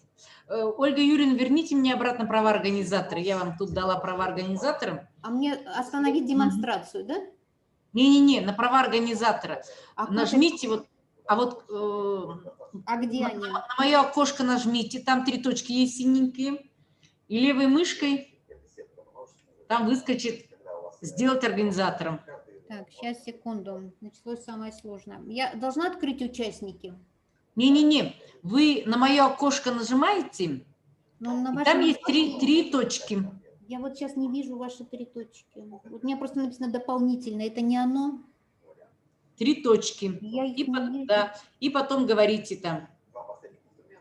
Нет, Да я нет. просто случайно нажала, не хотела вас делать организатором, раз экран вам Да вот дала. не надо было меня делать организатором. Ну, Просто если вы захотите выключиться, мы все Ага, выключимся. вот секунду, вот все, я нажала. Так, теперь я нашла эти 3 точки, слава богу, сделать Нажимайте левой мышкой, организатором. и там выскочит «Сделать организатором». Да, изменить, да, все. Все, спасибо большое. Пожалуйста. Так, ну, коллеги, пожалуйста, какие-то вопросы есть к Ольге Юрьевне? Посмотрите, вот я уже вчера тут раз на конференции говорила, я уже заказала по русскому слову, там они махом мне отправили, я, получается, 3 дня только ждала. Но вот я еще раз предупреждаю, что книга стоит недорого, вот она что-то около 200 рублей, а пересылка мне обошлась 352 рубля. Да, поэтому... То есть пересылка дороже, чем это. А то, кто рядышком, там русское слово. Вообще книга шикарная в том плане, что она вообще оформлена даже, ну, то есть с точки зрения современного такого подхода, да. Тут есть разные рубрики, которые голоса. Я отталкивалась от того, что учебник – многокомпонентный носитель информации. И здесь сделано то же самое, чтобы разные рубрики несли разную информацию из разных источников. И плюс к этому было средством познавательной... Здесь очень много заданий, которые можно со школьниками вместе проводить, когда вы занимаетесь проектами. Как научить их формулировать проблемы, как проанализировать другие тексты, в которых проблема есть. Ну и по другим вопросам тоже. А мне очень понравилось то, что нам, как читающим методику преподавания истории, тоже здесь очень много моментов, из которых научились. Например, особенно голоса. То есть я всегда очень люблю приводить на лекциях примеры, что говорили о своих учителях великие люди. И вот здесь тоже как раз есть те моменты, которые очень хорошо перекликаются и с этим моментом. Во-вторых, есть такая графа «Идеи для проектов». Они все, конечно, многие завязаны на Хабаровском краевом компоненте, но я думаю, что это ничуть не меньше не умаляет, и нам тоже очень замечательно и познавательно. Поэтому очень хорошая книга, я рекомендую ее приобрести, потому что, по-моему, еще электронного формата нету, да? И она очень так приятно читается. Вот все выходные дни я посвятила это с ручечкой, с листочечком изучению книги. Ольга Юрьевна спросила же, на какой странице у вас закладка-то. Теперь вот я все прочитала. Поэтому, дорогие коллеги, если есть вопросы, пожалуйста. Но она чувствуется, что очень долго делалась такая. Она вот как бы в голове созревала давно. Да. На самом деле я написала ее в прошлом году в апреле, когда мы все перешли на вам это карантин, да. Помог ковид, да? Так, хорошо. Так, пожалуйста, потому что, в принципе, вот мы сейчас сформулировали задание таким образом. Вы подождите, а где я задание записала-то? Ёлки-моталки. Тут я параллельно в 2 мирах участвую, поэтому это очень тяжелый процесс быть администратором. Так, в общем, у нас примерно задание звучало так. Замысел учебных проектов по исторической памяти и региональной истории. То есть исторической памяти в региональной истории, так лучше будет, правильно? По замыслу учебных проектов по исторической памяти в региональной истории. То есть, получается, вы должны написать на 1-2 странички вот этого убористым почерком 12-м шрифтом, через 1,5 интервала, да, вот текст, как вы считаете нужным? Какой исторический период можно взять? Какие, если это историческая память, да, то на каких артефактах вот эти проекты могут строиться? А может быть, это будет только один, какой-то памятник, может быть, какая-то юбилейная монета, может быть, какой-то праздник, да, может быть, какая-то топонимика городов и населенных пунктов в Бурятии, да, может быть, это будут тоже какие-то семейные документы, архивы, исследования. Вот. И куда, в какую сторону можно будет повести учеников или какие, например, предложить им или ожидать от них вот направления мысли на основе этого проекта. Ну вот я вернусь еще раз к сюжету. Вот, например, как бы я выполняла сейчас это задание. Да? Большой Уссурийский остров. На этом Большом Уссурийском острове сегодня существует 2 государства – Китай и Россия. Каждый из них создает, то есть не каждый из них, а первая из них уже реализовала идею они создали свой исторический парк. Только не моя Россия, а мой Китай. То есть они использовали вот эту территорию, свою половину острова, для того, чтобы убеждать теперь всех туда приезжающих в том, что эта территория всегда была китайской, и она часть китайской истории. Вот каким образом, через какие проекты памяти, через какие монументы и так далее они это делают. Ну, печальная картина на той стороне, где только одни слова и намерения. И у нас, кстати, один из детских проектов школьных, завтра будет финал конкурса, он об этом. Девочки, школьницы, шестиклассницы разработали проект виртуального музея «Большой Уссурийский остров». И какие там будут залы, какие там будут артефакты, какие там можно проводить экскурсии, интерактивы и так далее, и так далее. Причем, опять, даже в этом ключе можно дать дальше волю детям, чтобы это было 3 музея, 8 музеев, и все эти музеи были разными, потому что они бы их искали. Или совершенно другое направление, тот же Уссурийский остров. И в 1913 году здесь экспедиция Арсеньева быстро, срочно копает все, что находит. Находит что? Находит памятники покровской культуры, находит следы амурских джурджений. Вот, да, куда мы можем пойти с этим проектом, выясняя это. Арсеньев очень интересно организовывал эту экспедицию. Он обратился ко всем жителям Хабаровска с предложением: все, у кого сейчас есть время, все отправляемся на остров и срочно копаем, потому что срок строителей железнодорожного моста дали очень маленький. То есть вот он один этот остров. Да? А можно только вот эту небесную лошадку, небесный всадник. Одна только маленькая фигурка всадника медная на ладони укладывается. Она найдена на этом острове, и можно от нее повести какой-то проект. То есть тут вот, наверное, это смысл такого задания в том, чтобы вы сами себя раскрепостили и разгрузили свое всегда чем-то заданное, да, организованное педагогическое сознание. Вот отпустите себя и посмотрите на мир вот таким, каким он есть.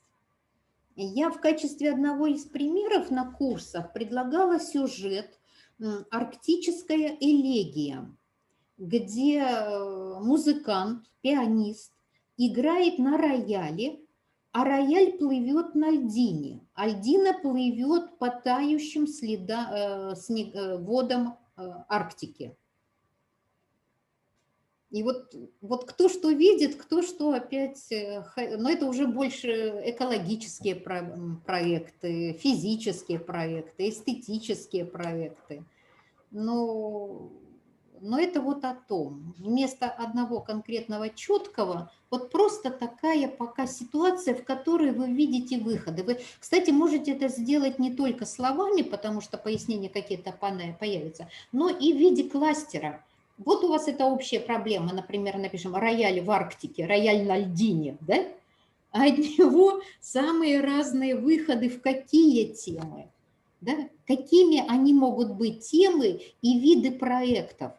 Я сегодня показала еще, что проекты по ведущей деятельности могут быть исследовательскими, поисково-информационными, творческими, ролевыми. Угу. Угу. Так, еще вопросы по заданию понятны, да? Просто я вот там свою тему обозначила как организация исследовательской деятельности, она как раз в русле с докладом Ольги Юрьевны, с сообщением. Почему? Потому что вот сейчас такое понятие проектно-исследовательская деятельность уже не употребляется, потому что проектная деятельность, ее уже разводят на разных этапах по-разному, да, потому что все-таки проект это, там может быть исследовательский проект. Никто не можно может я сейчас... вот скажу о том, что исследование – это высший уровень проектной деятельности. Да, что разделять и проекты, и исследования – это некорректно, потому что в основе всего лежит в первую очередь осознание проблемы, проблемной ситуации и дальше так или иначе решаемая цель. И поэтому проекты разные, и исследование – это один из видов, но самый сложный, потому что он требует более высокой квалификации, да, и научных методов. Ну, просто есть такое еще понятие учебное исследование. То есть, например, сейчас очень многие конференции предлагают разный тип заданий. То есть одна из конференций предлагает, например, чтобы это была проектная работа, при этом, чтобы какой-то продукт обязательно был, да. А есть конференции, в основном они вот построены по тому принципу, что предлагается исследователь, учебный исследователь, Ну, не здесь надо исследовательская как таковая. Вот у нас терминологически очень много всего. Вот, значит, Да, если да, да, много изначально несостыковок. проекты, это учебные проекты и это проекты социальные. Вот в первую очередь их нужно развести так. Да. Учебные проекты, естественно, имеют отношение к учебной деятельности и к предметным программам и программам воспитания в том числе. А социальные проекты не связаны как с таковыми, да, учебными предметами, и они больше ориентированы на преобразование социальной действительности.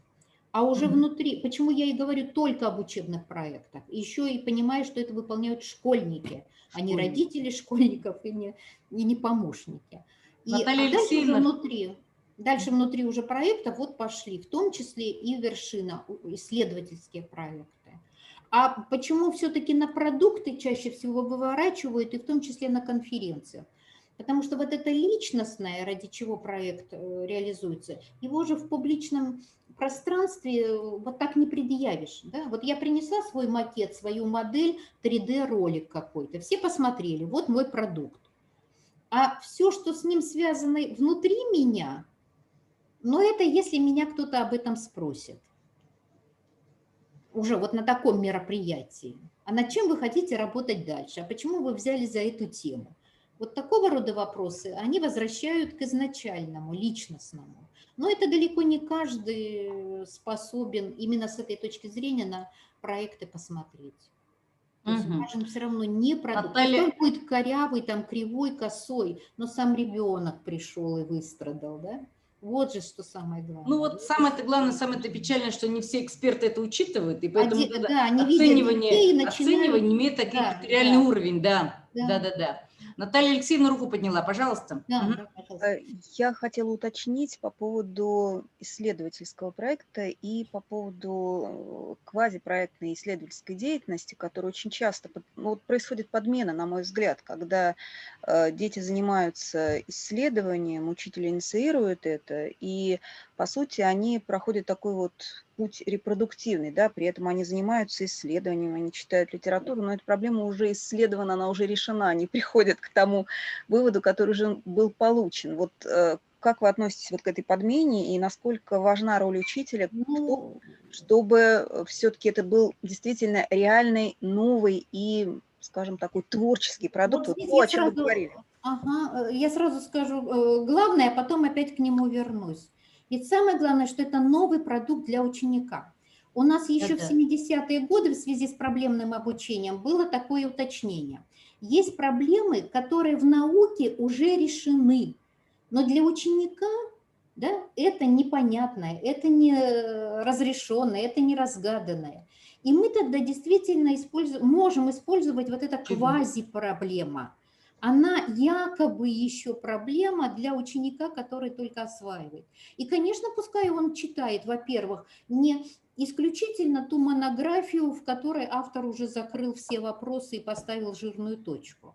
А пускай тогда ученик, выбирая это квази-исследование, да, как бы исследование, имитирующее исследование, но в хорошем смысле слова, он тоже пройдет путь от самого начала. И пускай посмотрит обязательно другие точки зрения, другие версии, другие концепции. И тогда у него остается поле для самоопределения. И, может быть, тогда он не согласится с этой канонической точкой зрения и каким-то образом аргументирует другой взгляд, потому что работал по другим источникам. То есть в квази-проектах ничего плохого нет. Плохое, негативное в псевдопроектах.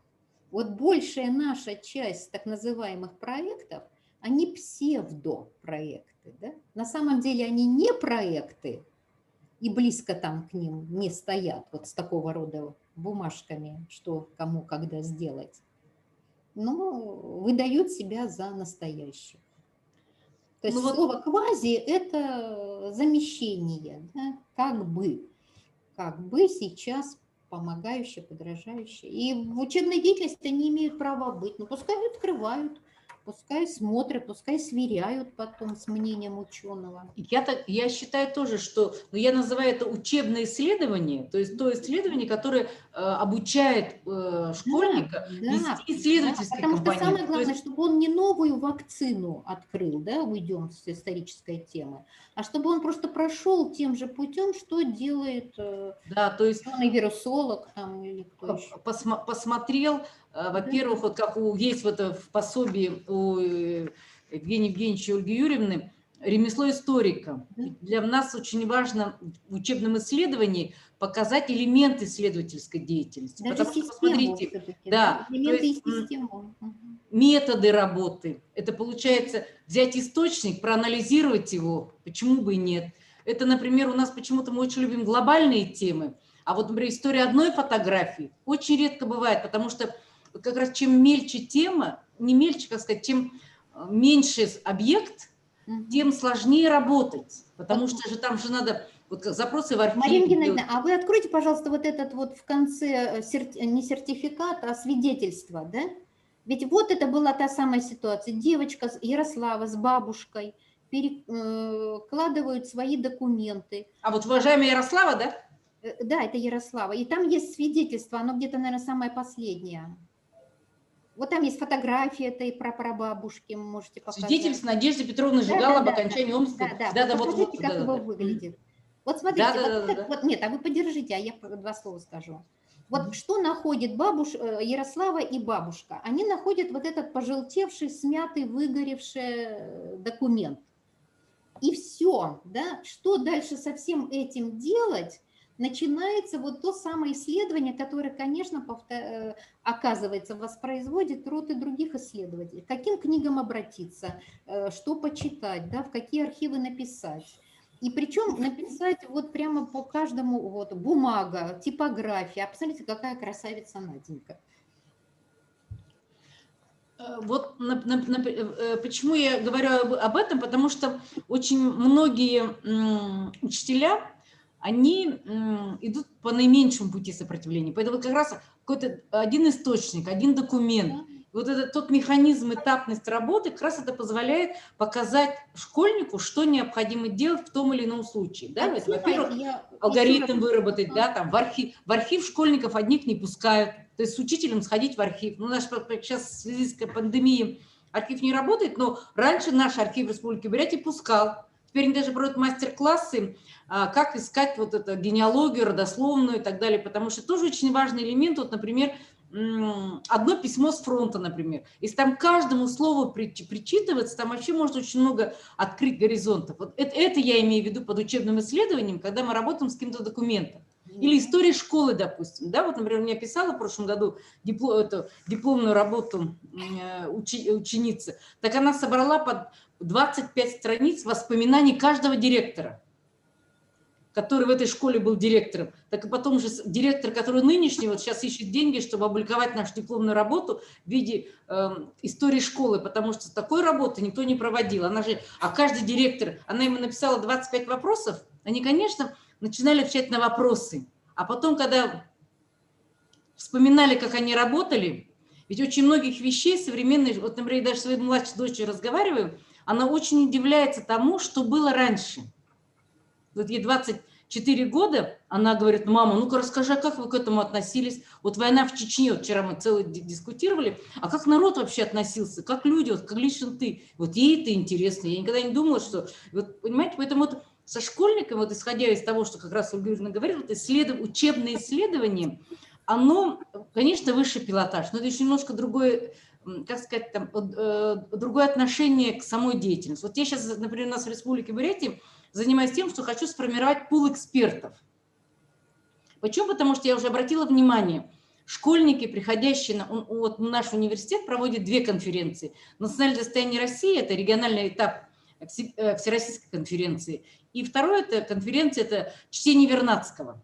Ну, чтение Вернадского мне сейчас нравится все больше и больше, потому что «Национальное достояние России» мне по названию понравилось, а это некий такой все-таки момент, там больше связан с тем, что мы целыми поездами отправляли детей в Москву, они там собирались, обсуждали. Ну, конечно, эффект был очень хороший. Почему? Потому что они жили там вместе с этими экспертами и могли до 12 часов заседать в конференции, и каждый ребенок, вот мы же сами обратили внимание по конференции, которая у нас недавно прошла, 10 минут – это мало. Это для нас, взрослых людей, мы умеем это. А для ребенка, который писал, и на тебе ему 10 минут огранили, он, конечно, там начинает во времени укладываться и так далее. Там, конечно, работа происходила, всех выслушивали и так далее. Эффект был очень хороший. Чтение Вернадского – это конференция, где у нас стендовая сессия. Здесь другой вариант. Здесь, получается, стенд ты оформляешь метр на метр. Это, во-первых, отбор содержания. Что там ты будешь фиксировать? Во-вторых, тебе подходят эксперты, они вот так ходят, кругом ходят. Ученик может раз 15 рассказать. То есть, получается, уже к 15-му разу он осознанно иногда, ой, я только сейчас понял, ну, как в анекдоте же бывает, да? Или, например, когда вот однажды была конференция, я подхожу к девочке, а у нее там традиционная культура бурятского народа. Ну, нельзя в 10-минутном докладе всю культуру-то показать. Я ей говорю, а что у вас акцентом является? Самое главное, на что вы уделяете внимание? О, она там, я говорю, не, так не может быть, вот что лично ты вот посмотрела, прочитала какую литературу, она опять там заученные фразы и так далее. Подхожу к другой девочке, она говорит, не задавайте мне вопросов, я вашу критику не переживу. Потому что та девочка, знаете, заплакала почему-то. Я же просто пыталась докопаться, почему, вот таких больших тем не надо на такие большие конференции выносить. Потому что традиционную культуру бурятского народа до сих пор, как говорится, еще очень много спорных. В рамках такой широкой темы вы действительно ничего не напишете ни нового, ни оригинального. Да. Конкретно. А вот был доклад по истории костюма западных бурят. Вот как раз как орнамент, что он обозначает, такая красивая работа, они столько покопали, там так далее, со швеями переговорили. Оказывается, я даже сама не знала, какая закорючка, какой имеет смысл. Вот это имеется в виду, когда я говорю про учебное исследование. Получается, ученик учится копаться до мелочей. Да, они так общо. Добавлю, что в работе школьник должен показать не сам результат, сам материал, саму информацию, но и путь, которым он искал эту информацию, с какими источниками работал, какие вопросы ставил, к кому обращался, как анализировал, какие выводы делал. Вот тогда эта работа живая, показывающая ученика в этой работе, а не уже отвлеченный орнамент или костюм. То есть, да, вот именно как он обращался, что он сделал. Так, пожалуйста, Наталья Алексеевна, что вы тут у вас возникло? Пожалуйста. Я хочу сказать, что и желательно, и важно, чтобы это был действительно проект, чтобы исследование было в проекте включено. Это все-таки чаще всего встречается, и хорошо бы, чтобы так было. Как можно этот опыт использовать? Например, очень хорошо вы привели пример, Марина Геннадьевна, по поводу того, что исследование по поводу школы в конце концов выльется в публикацию книги. Мы занимаемся костюмом и понимаем, что для поколений, которые не знают историю, это большая проблема. Мы можем разработать цикл виртуальных лекций, или же тот же виртуальный музей, или ту же виртуальную выставку. Вот он продукт, а в основе лежит серьезная работа исследовательская. Я считаю, вот это высший пилотаж, да, когда у нас проект... Да. Мы должны научить школьников вот этим элементам исследовательской деятельности. Да, спасибо большое, вот прям катарсис, спасибо большое. Да, потому что тогда он, обращаясь к этим элементам, он будет более глубже смотреть, потому что у нас часто бывает как, вот они верхушки схватили, да, но с другой стороны, посмотрите, тоже пример из нашей практики, почему я говорю, пул эксперта. Вот девочка рассказывает про своего дедушку, председателя колхоза. Самого большого колхоза у нас был в Хоринском районе, колхоз «Миллионер» был. Рассказывает красиво, жил, родился, то есть, потом я спрашиваю, говорю, а что такое колхоз-то? Потому что я чувствую, что она употребляет слово «колхоз», не понимает смысла. Все, зависли. То есть как можно рассуждать о председателе колхоза, не зная, что это была за организация, что это было за предприятие такое, потому что это же в условиях нашего советского государства коллективная форма собственности была же только у них же, там какие-то элементы были, да?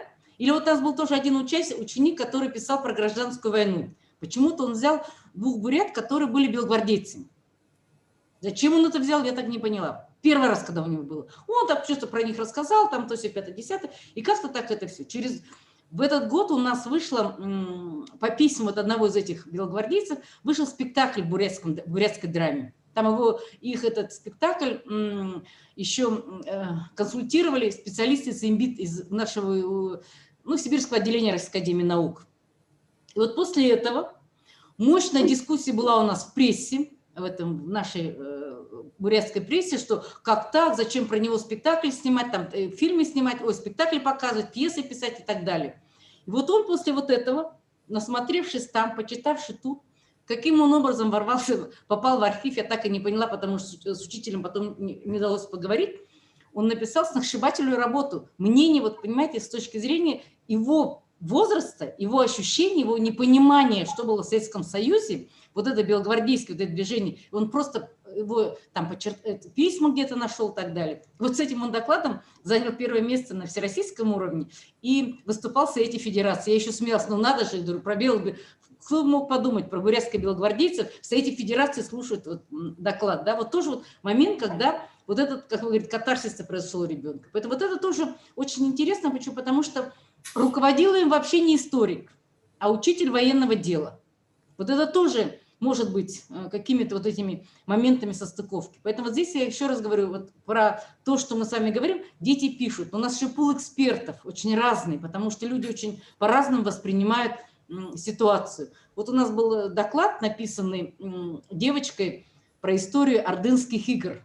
Есть такие Ордынские игры у нас, на острове Ольхон проходит, носит такой некий сакральный характер.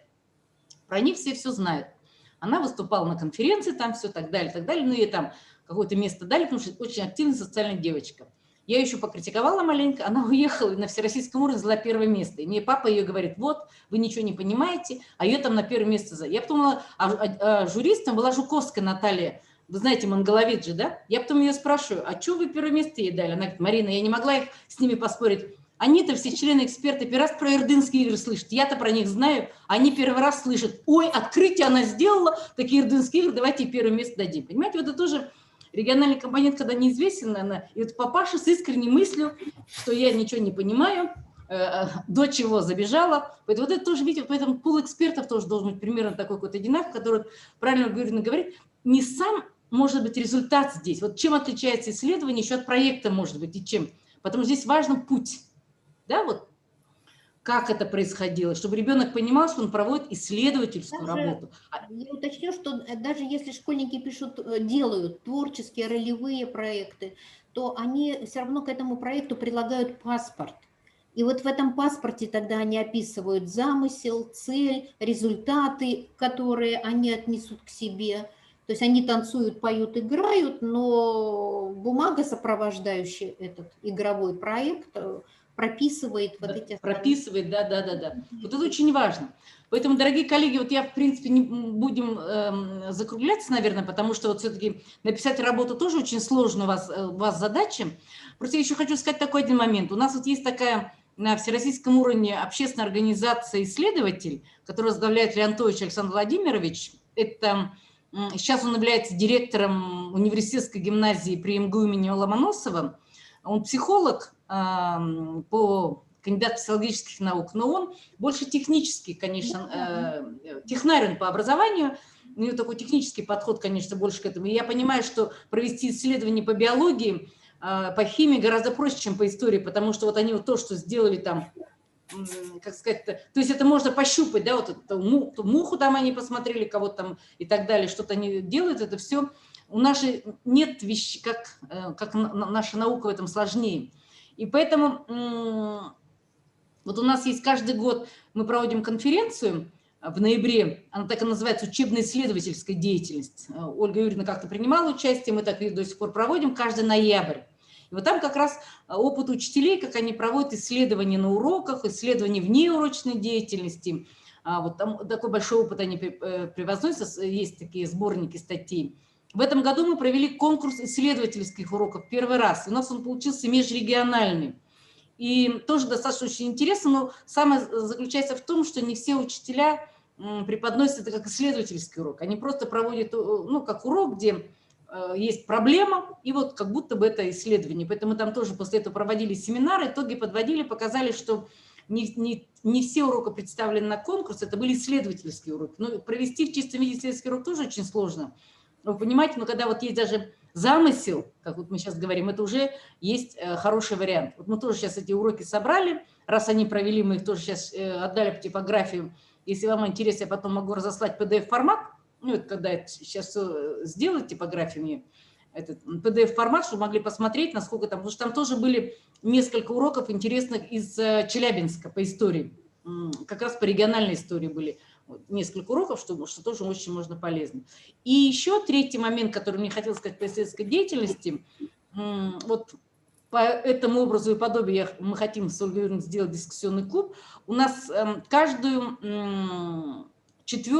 третью субботу месяца, вот сейчас это будет в эту субботу, 19 июня, мы проводим, ну так красиво назвали, Евразийский клуб руководителей, Евразийский клуб, забыла, наставников ученического исследования, Евразийский клуб наставников ученического исследования. И каждый раз там разная тема. Вот сейчас вот последнего заседания тема будет связана роль олимпиад и исследований, вот как между собой перекликать. В прошлый раз у нас было заседание, там выступали молодые ученые из Российской академии наук, но они все были, конечно, естественники, там по химии, по физике, и вот они как раз рассказывали о том, как они в свое время выбрали тему, и как они с этой шли, потому что очень многие со школьной статьи, со школьной скамьи пришли в большую науку, и вот они как раз вот механизм рассказывали, чтобы можно было понять, где, на каком этапе необходима роль учителя. Это межрегиональный у нас семинар, там все свободно, дискуссия свободная, заход свободный, и поэтому, если вам интересно, я скину ссылочку на этот семинар по итогам как раз наших всех материалов, и мы с вами как раз можем уже потом в дальнейшем обсуждать и разговаривать. Вот как раз в субботу будет 10-е заседание, потом, наверное, мы уйдем на каникулы, а вот с сентября уже решим, как это делать, потому что там мы вдвоем модерируем, то наши ученые выступают, то из Москвы выступают, то вот Девитайкина Нина Ивановна выступала у нас как раз по исследовательской деятельности, у нее есть тоже такое неплохое пособие, как она проводит исследования со школьниками в 5-6 классах по древнему миру, по средневековью. Кстати, если у вас есть интерес, я это пособие вам вышлю, потому что в PDF-формате она мне присылала это был подарок в межрегиональном конкурсе учителям, как подарок книгу мы в PDF-формате распределяли. В общем-то, это все же было в эпоху ковида, поэтому учителя были довольны. Да, вот. Поэтому это тоже как раз то, о чем мы говорим, как организовать исследование в процессе изучения того или иного предмета в нашем данном курсе истории. Поэтому по итогам сегодняшних курсов вы получаете, сейчас я буквально сяду, занимаюсь рассылкой, 2 видео, это 2 дня работы конференции. Мы же видео все технари мне сделали, они мне уже прислали ссылочку, вернее, на это видео, да? И, кстати, кто смотрел на сайте нашего БУГУ, в Ютубе, это уже конференция наша, там есть в Ютубе и БГУ. Так, потом, значит, присылаем пособие Девитайкиной, чтобы вам было холодными летними вечерами чем заниматься, да, почитать, посмотреть, да. Так, значит, презентации все те, которые... Мою я отправлю вам, вот эту сегодняшнюю. Хорошо. Так, презентацию сегодняшнюю, которую была, и презентации всех тех докладов, кто докладчики мне прислали. Кто прислал, я все презентации вам отправлю, да? Так, и вот сегодняшнюю лекцию, сейчас я попрошу, она же, запись же идет, сейчас ее обработаю, тоже запись этой лекции к вам тоже придет. Я думаю, лишним не будет, как раз нам, кто работает со студентами, нам будет проще, вот, можно ее эту лекцию показывать студентам в том числе, да, потому что я часто так это делаю, ссылочку, пусть слушают, а потом мы с ними обсуждаем. Это тоже очень важно, почему? Потому что вот у меня вот как-то в голове сложилось, что студенты должны слушать разных. Потому что одно и то же, когда мы говорим, я говорю, когда тоже говорит Ольга Юрьевна Стрелова, конечно, ее воспринимается Да, ее Посмотрите, воспринимается какие они по-другому. видят несовпадение, и в этом ничего страшного нет, потому что можно обсуждать тогда, почему по-разному, да, Да, интерпретировать. да, да, да, да. А потом, с другой стороны, иногда уровень восприятия другого, вот, например, у меня вот сейчас есть студенты, которые говорят, вот когда в этот раз нам давали, вообще было неинтересно. А вот сейчас мы курс прошли, они говорят, можете нам еще раз ссылочку на ту лекцию отправить? Я говорю, что? Да у нас что-то в голове там немножко поменялось, или после практики, когда придут, да, реально увидят школьников, совсем по-другому разговаривать. Я поэтому очень жалею, раньше у меня было на 4 курсе методика, и на 5 была методика обществознания. Они на 5 уходили на обществознание. А сейчас 4 курсом заканчивается, и они после практики приходят, и уже так с ними очень трудно разговаривать. Поэтому вот это тоже момент. Но у нас сейчас есть группа, которая мне очень нравится, это впервые набрали двойной бакалавриат, учитель истории и обществознания. Вот они, я еще у них кураторство специально взяла, вот я их мучаю 2-й год. Ну, в общем, они очень хорошо поддаются мучениям. Вот в этом году мы провели такой эксперимент, 60 уроков, я уже рассказывала, 60 уроков посвященных полету Гагарина в космос. Я на 12-м уроке поняла, что я зря затеяла эту вообще идею. Но они выдержали, они провели ровно 60 уроков мы дали в школу города Улан-Удэ. Они по 2, по 3 урока давали. Ну, то есть мы как сделали? Мы сначала, они, значит, у меня одни поработали с плакатами того периода, ну, вот эти всякие, вот эти, как мы сейчас, не рекламно, агитационными, да, помните? Один у меня поработал, вот единственное, что мы упустили, с газетами того времени мы не поработали. Вот это надо было поработать, потому что у них было в мозгу другое. Один хронологическую таблицу составил, один сделал у меня презентацию на основе всех данных. Одна по биографии Гагарина работала, другая по истории Байконура, космодрома. То есть мы таким коллективным разумом сделали урок, его там все подредактировали, всем им раздали. Интересное направление – это песни о Гагарине, это памятники Гагарину, и это фильмы, которые, да, о Гагарине. И сейчас мы сейчас вот с ними написали грант, хотим продолжать, потому что много что можно. А это же вхождение в эпоху. Память. Я вас повела уже туда. Да. Мы по исторической памяти о Гагарине еще обсудим, потому что мы еще, и самое главное, мы, значит, этот урок разработали такой на первоначале, и это 2-й курс. То есть они еще не изучили 20 век-то даже, они средневековье изучают. Самое главное, к какому выводу они пришли.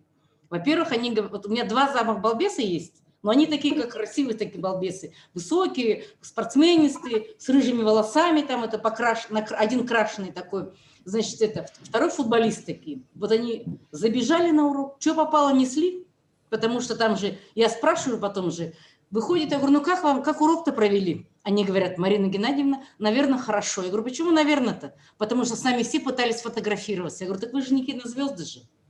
И когда в итоге все закончилось, мы такой с ними проводили, я же на тех уроках, где я могла быть, я была, где не могла, они уже самостоятельно.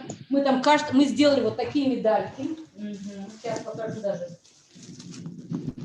В конце урока проводили викторину. Вот сделали такие медальки. Это знатоку космоса. Кто отвечал, у нас хорошо вручали по итогам детям. Каждому учителю вручили благодарственное письмо за сотрудничество с нами в рамках Бурятского государственного университета. Учителям всегда нужна бумага, да? А они мне, учителя, заполняли маршрутный лист. Там было написано фамилия, отчество школьника, класс и как они провели урок. Учителя очень хорошо, кстати, и хвалили, и тоже давали критику. И вот когда мы потом провели рефлексию этого проекта, они мне говорят, Марина Геннадьевна, надо обладать харизмой. А что такое харизма? Харизму, говорит, воспитать нельзя. Я говорю, ничего подобного. Все можно воспитать, этим будем заниматься. Мы сейчас продолжение банкета, они на летнюю практику пойдут, должны мне там провести мероприятие по Гагарину, но уже в летних условиях. А вот на будущий год я хочу по группам разделить. Вот именно про песни-то я хотела. Песни, газету хотела, про памятники я забыла. Про памятники. И вот сейчас у нас будет, чтобы они сделали виртуальную экскурсию «Космос в Улан-Удэ». Ну, то есть улица Гагарин, там что-то в этом роде, чтобы они побегали, пошурукали в Улан-Удэ, что связано с космосом, потому что... И вот еще отдельно, может, даже по именам 60-х годов пробежаться, но это тоже достаточно длительный. Вот как-то вот такой у нас длительный получился проект, и я думаю, что это... А потом мы смеемся. У нас в этом году 100 лет Батажабаю, это нашему известному писателю, «По хищной счастью» он написал. Они мне говорят, что, будем 100 уроков проводить, что ли? Я говорю, нет, друзья мои, в такие игры я больше не играю, потому что меня еле-еле хватило, лично меня еле хватило на 60 уроков. Поэтому пришлось даже там привлекать 4-й курс, чтобы это помогли. А так идея была такая, как сказать, декан факультета до сих пор смеется, говорит, я никогда не... Я думала, что вы не доживете. А мы начали, 16 марта мы начали, и 16 апреля закончили. Поэтому я думаю, что как раз такой месячник, и польза была для студентов очень большая. Вот чисто с точки зрения вот методической вот именно подготовки, я думаю, что очень важно. Поэтому, дорогие коллеги, вот такие всякие интересные проекты, которые у нас проходят, нам очень хорошо общаться, понимать и осознавать. И я думаю, что вот Наталья Алексеевна пишет, спасибо за интересное профессиональное общение, материалы. Все, что возможно, я вам отправлю. Вы еще подумайте. Так, а вот это задание про замысел проектный, я прошу вас, ну, по крайней мере, давайте 17-го последний день. К тому времени как раз мы подпишем ваше удостоверение у ректората, у проректоров. Ну, еще раз просят повторить задание. Да, совершенно верно. Замысел – это описание вашего представления о том, что можно сделать. Можно сделать в рамках исторического проекта, одним из них может быть исследование, сделать на региональном материале и в аспекте исторической памяти. То есть замысел – это очень широко, но мы вам дальше вот с Мариной Геннадьевной такие красные флажки расставили. Ой, коллеги, я в чате написала, там ошибку допустила. Проконтролируйте, Ольга Юрьевна. Замысел учебных проектов по исторической памяти в региональной истории. Но форма написания свободная. Свободная, но она все равно предполагает, что вы опишете целевую аудиторию.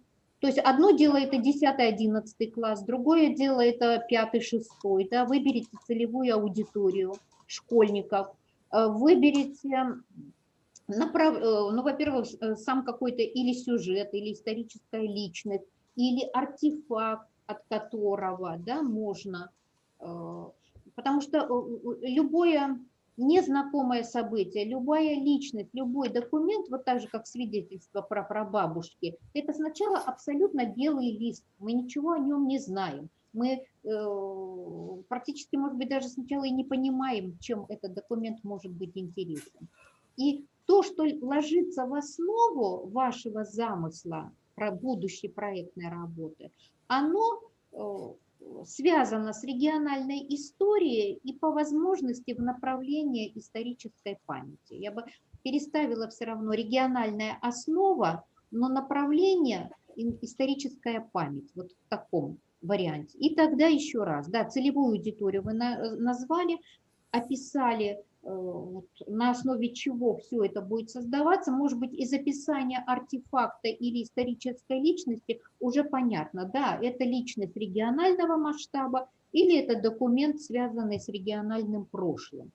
И в память, вот в направление совершенно для вас новое, возможно, новое, да, обычно ведут такие сюжеты, какие памятники поставлены, какие улицы названы, какие монеты там юбилейные, какие государственные и негосударственные торжества проведены. Потому что как в учебниках может быть, да, опять-таки по истории Бурятии написано было, а написано было в советское время, написано в поздние, в нынешние времена.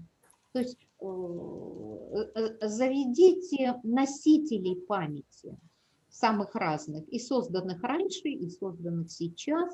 И возможно, что уже проекты появятся как по поводу какого-то конкретного монумента, так и истории сноса и опять установки, да? Сноса и переделки чего-либо. Потому что вот здесь тогда и открываются такие просторы самых разных направлений. И вы можете это визуализировать, это разнообразие выходов из одной и той же ситуации с помощью кластера, где в основе у вас в центре условно стоит этот истукан любой, да? А от него стрелочки и облака, в которых вы, ну не истукан тогда, если меня конспектируют, монумент, да? Сюжет. Факт, персона.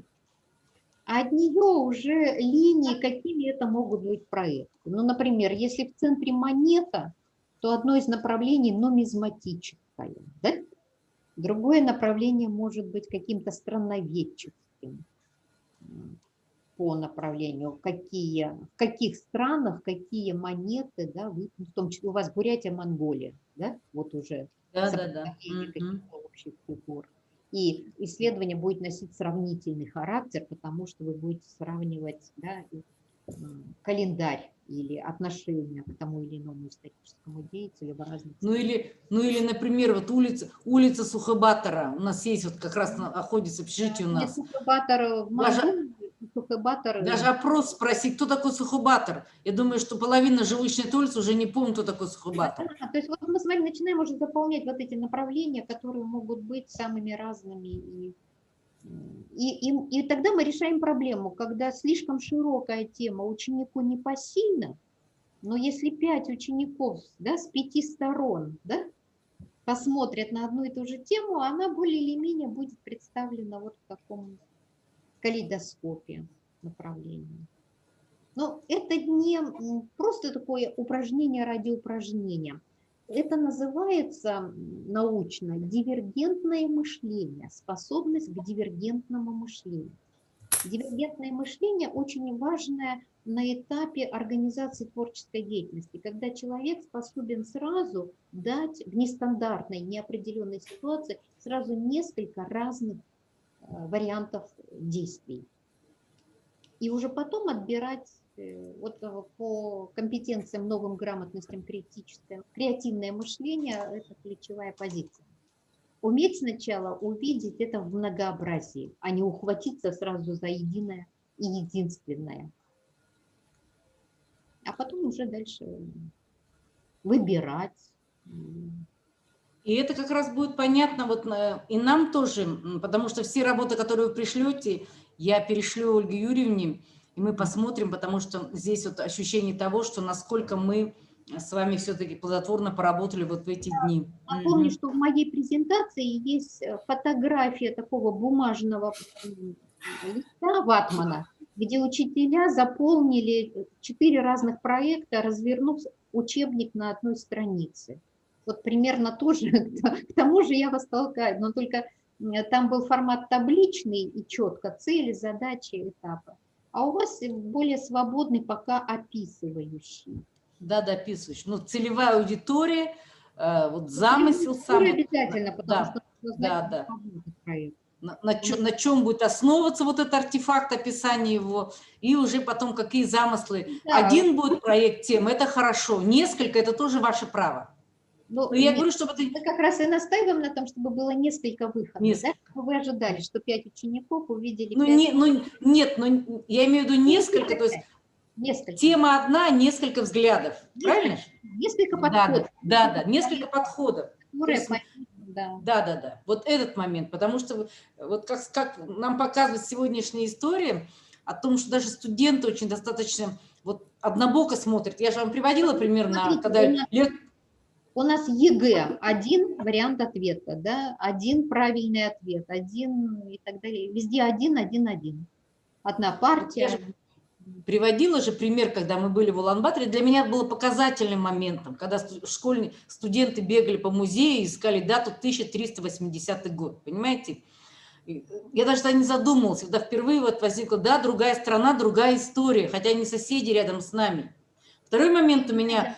Наталья Алексеевна еще спрашивает, можно ли получить, наверное, консультацию, да, вот комментарии, может быть, когда... Да, конечно. Берите, обещайте. Скорее просто обратная связь, не консультация, а просто обратная связь, вот оценку. Да. Наталья Алексеевна, народу у нас на курсах немного, поэтому все, что посмотрим, все, что обязательно вам ответим. То есть каков результат, что мы хотели увидеть. Вот. То есть здесь тоже нет правильно-неправильно, потому что это же ваше видение будет. Просто, вот это и есть смысл проекта. Когда мы делаем проект, мы не представляем себе сразу все и в конечном виде. Появляется в первую очередь идея, а потом уже эта идея развивается. На самом деле проекты делают так. Вот это тоже как раз в духе Ольги Юрьевны, когда мы первый раз поехали в Монголию, мы просто поехали, понимаете? Мы просто поехали со студентами, а Ольга Юрьевна со своим... Начнем Да, со своим революцию, а сыночком. потом посмотрим, Марина Геннадьевна. Да, посмотрим. Приехали, Начнем. пришли в музей. Вы понимаете, пришли в музей.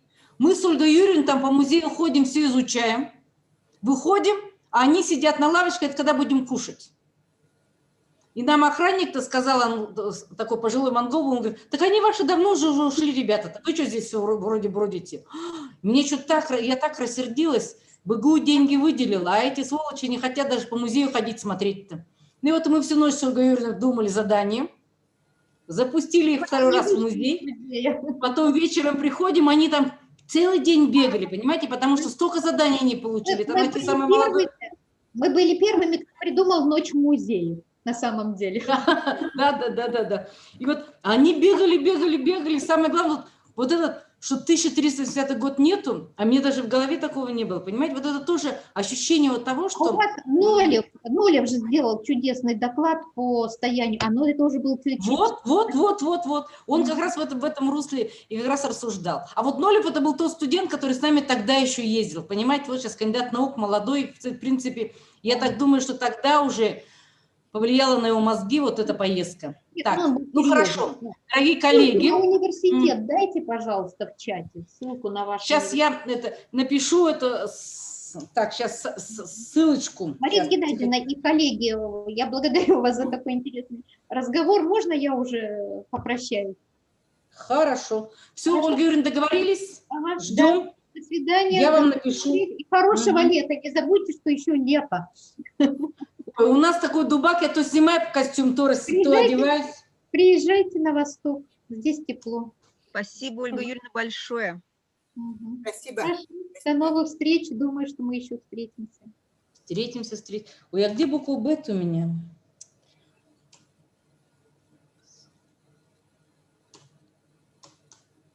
Так, вот это наш сайт. Мы официально называемся Федеральным государственным бюджетным образовательным учреждением высшего образования Бурятский государственный университет имени Доржи Банзарова. Вот это наш сайт www.bsu.ru, и там должна быть информация. Сейчас я еще раз напишу отчет о нашей конференции, размещу на сайте и прикреплю к нему сейчас все видео. Поэтому, дорогие коллеги, сейчас как раз до конца рабочего дня я вам обещаю, все вышлю, все разошлю. Хорошо? Все, а вы пока потихоньку начинаете думать о замысле проекта, потому что тоже очень будоражит мозги. Угу. Пока мы в отпуск не ушли, то да, Оксана Владимировна. Здравствуйте. А на вашу ИНО-БСУ отправлять на электронную почту работы? А вы давайте отправляйте мне на мою личную почту. Угу. Сейчас я свою личную почту напишу, чтобы потом не было этих, чтобы я сразу так, сейчас, минутку, у меня какой-то текст английский. Угу.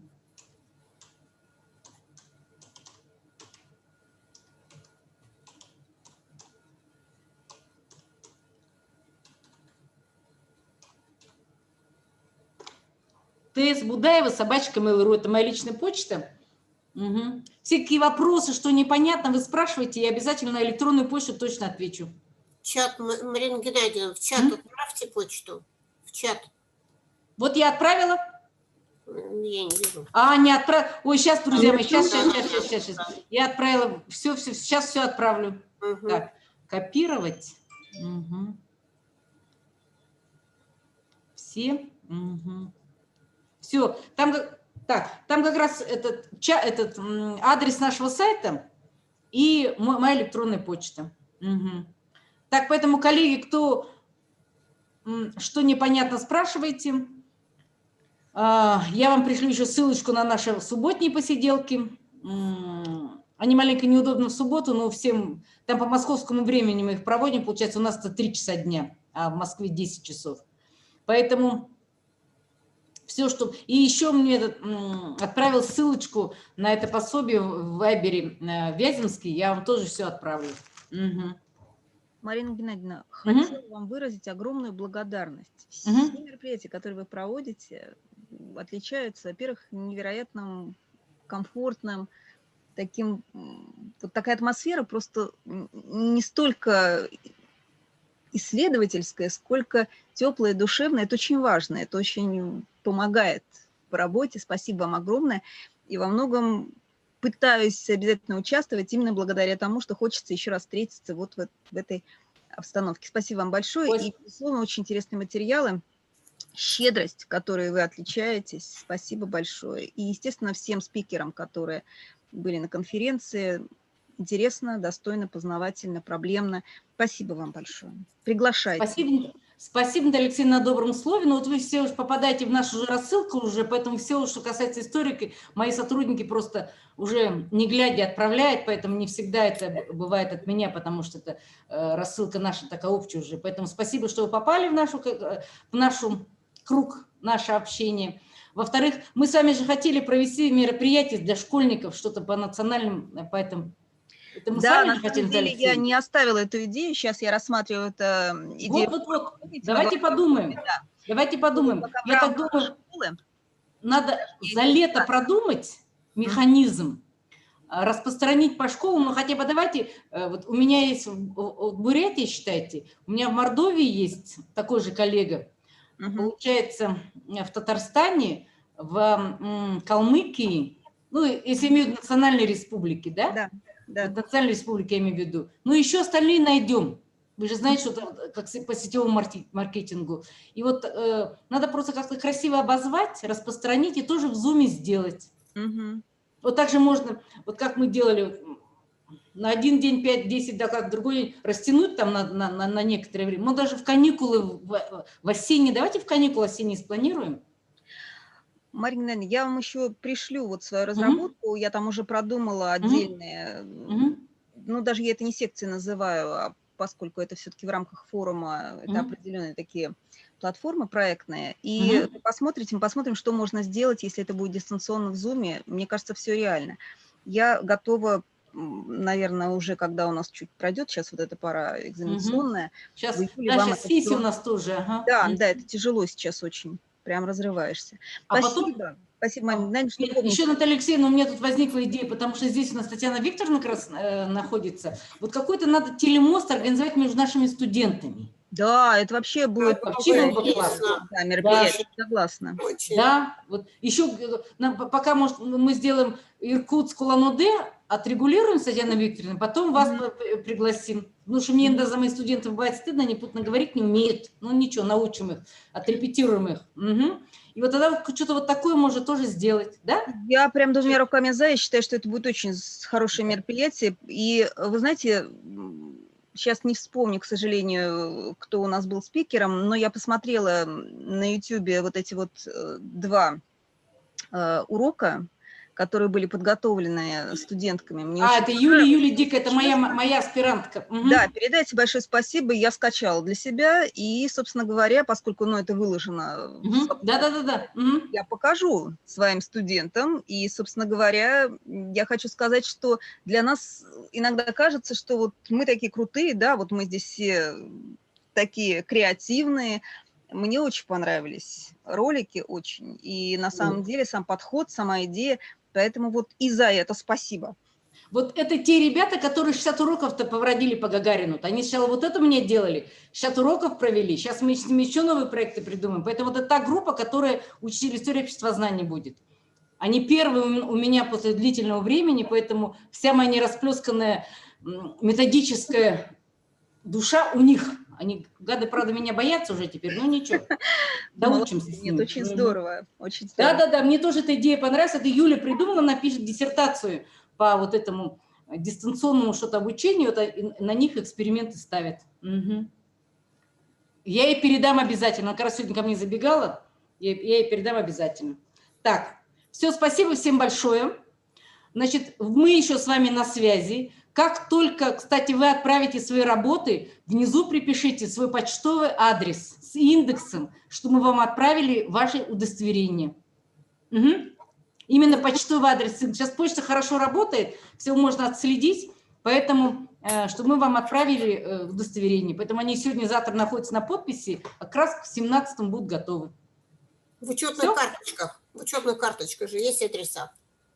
Ну, там не все написали с индексами, не все написали вот именно тот, куда направить можно. Может быть, вас по рабочему адресу может отправить. Если я пишу свой рабочий адрес, потому что домой может не дойти. Поэтому, коллеги, спасибо вам большое за работу. Удачи, успехов, хорошего нам лета. Ну и до встречи на всевозможных таких, ну хотя бы Zoom-конференции. Когда будет у нас очно, это будет, конечно, все приезжайте к нам на Байкал.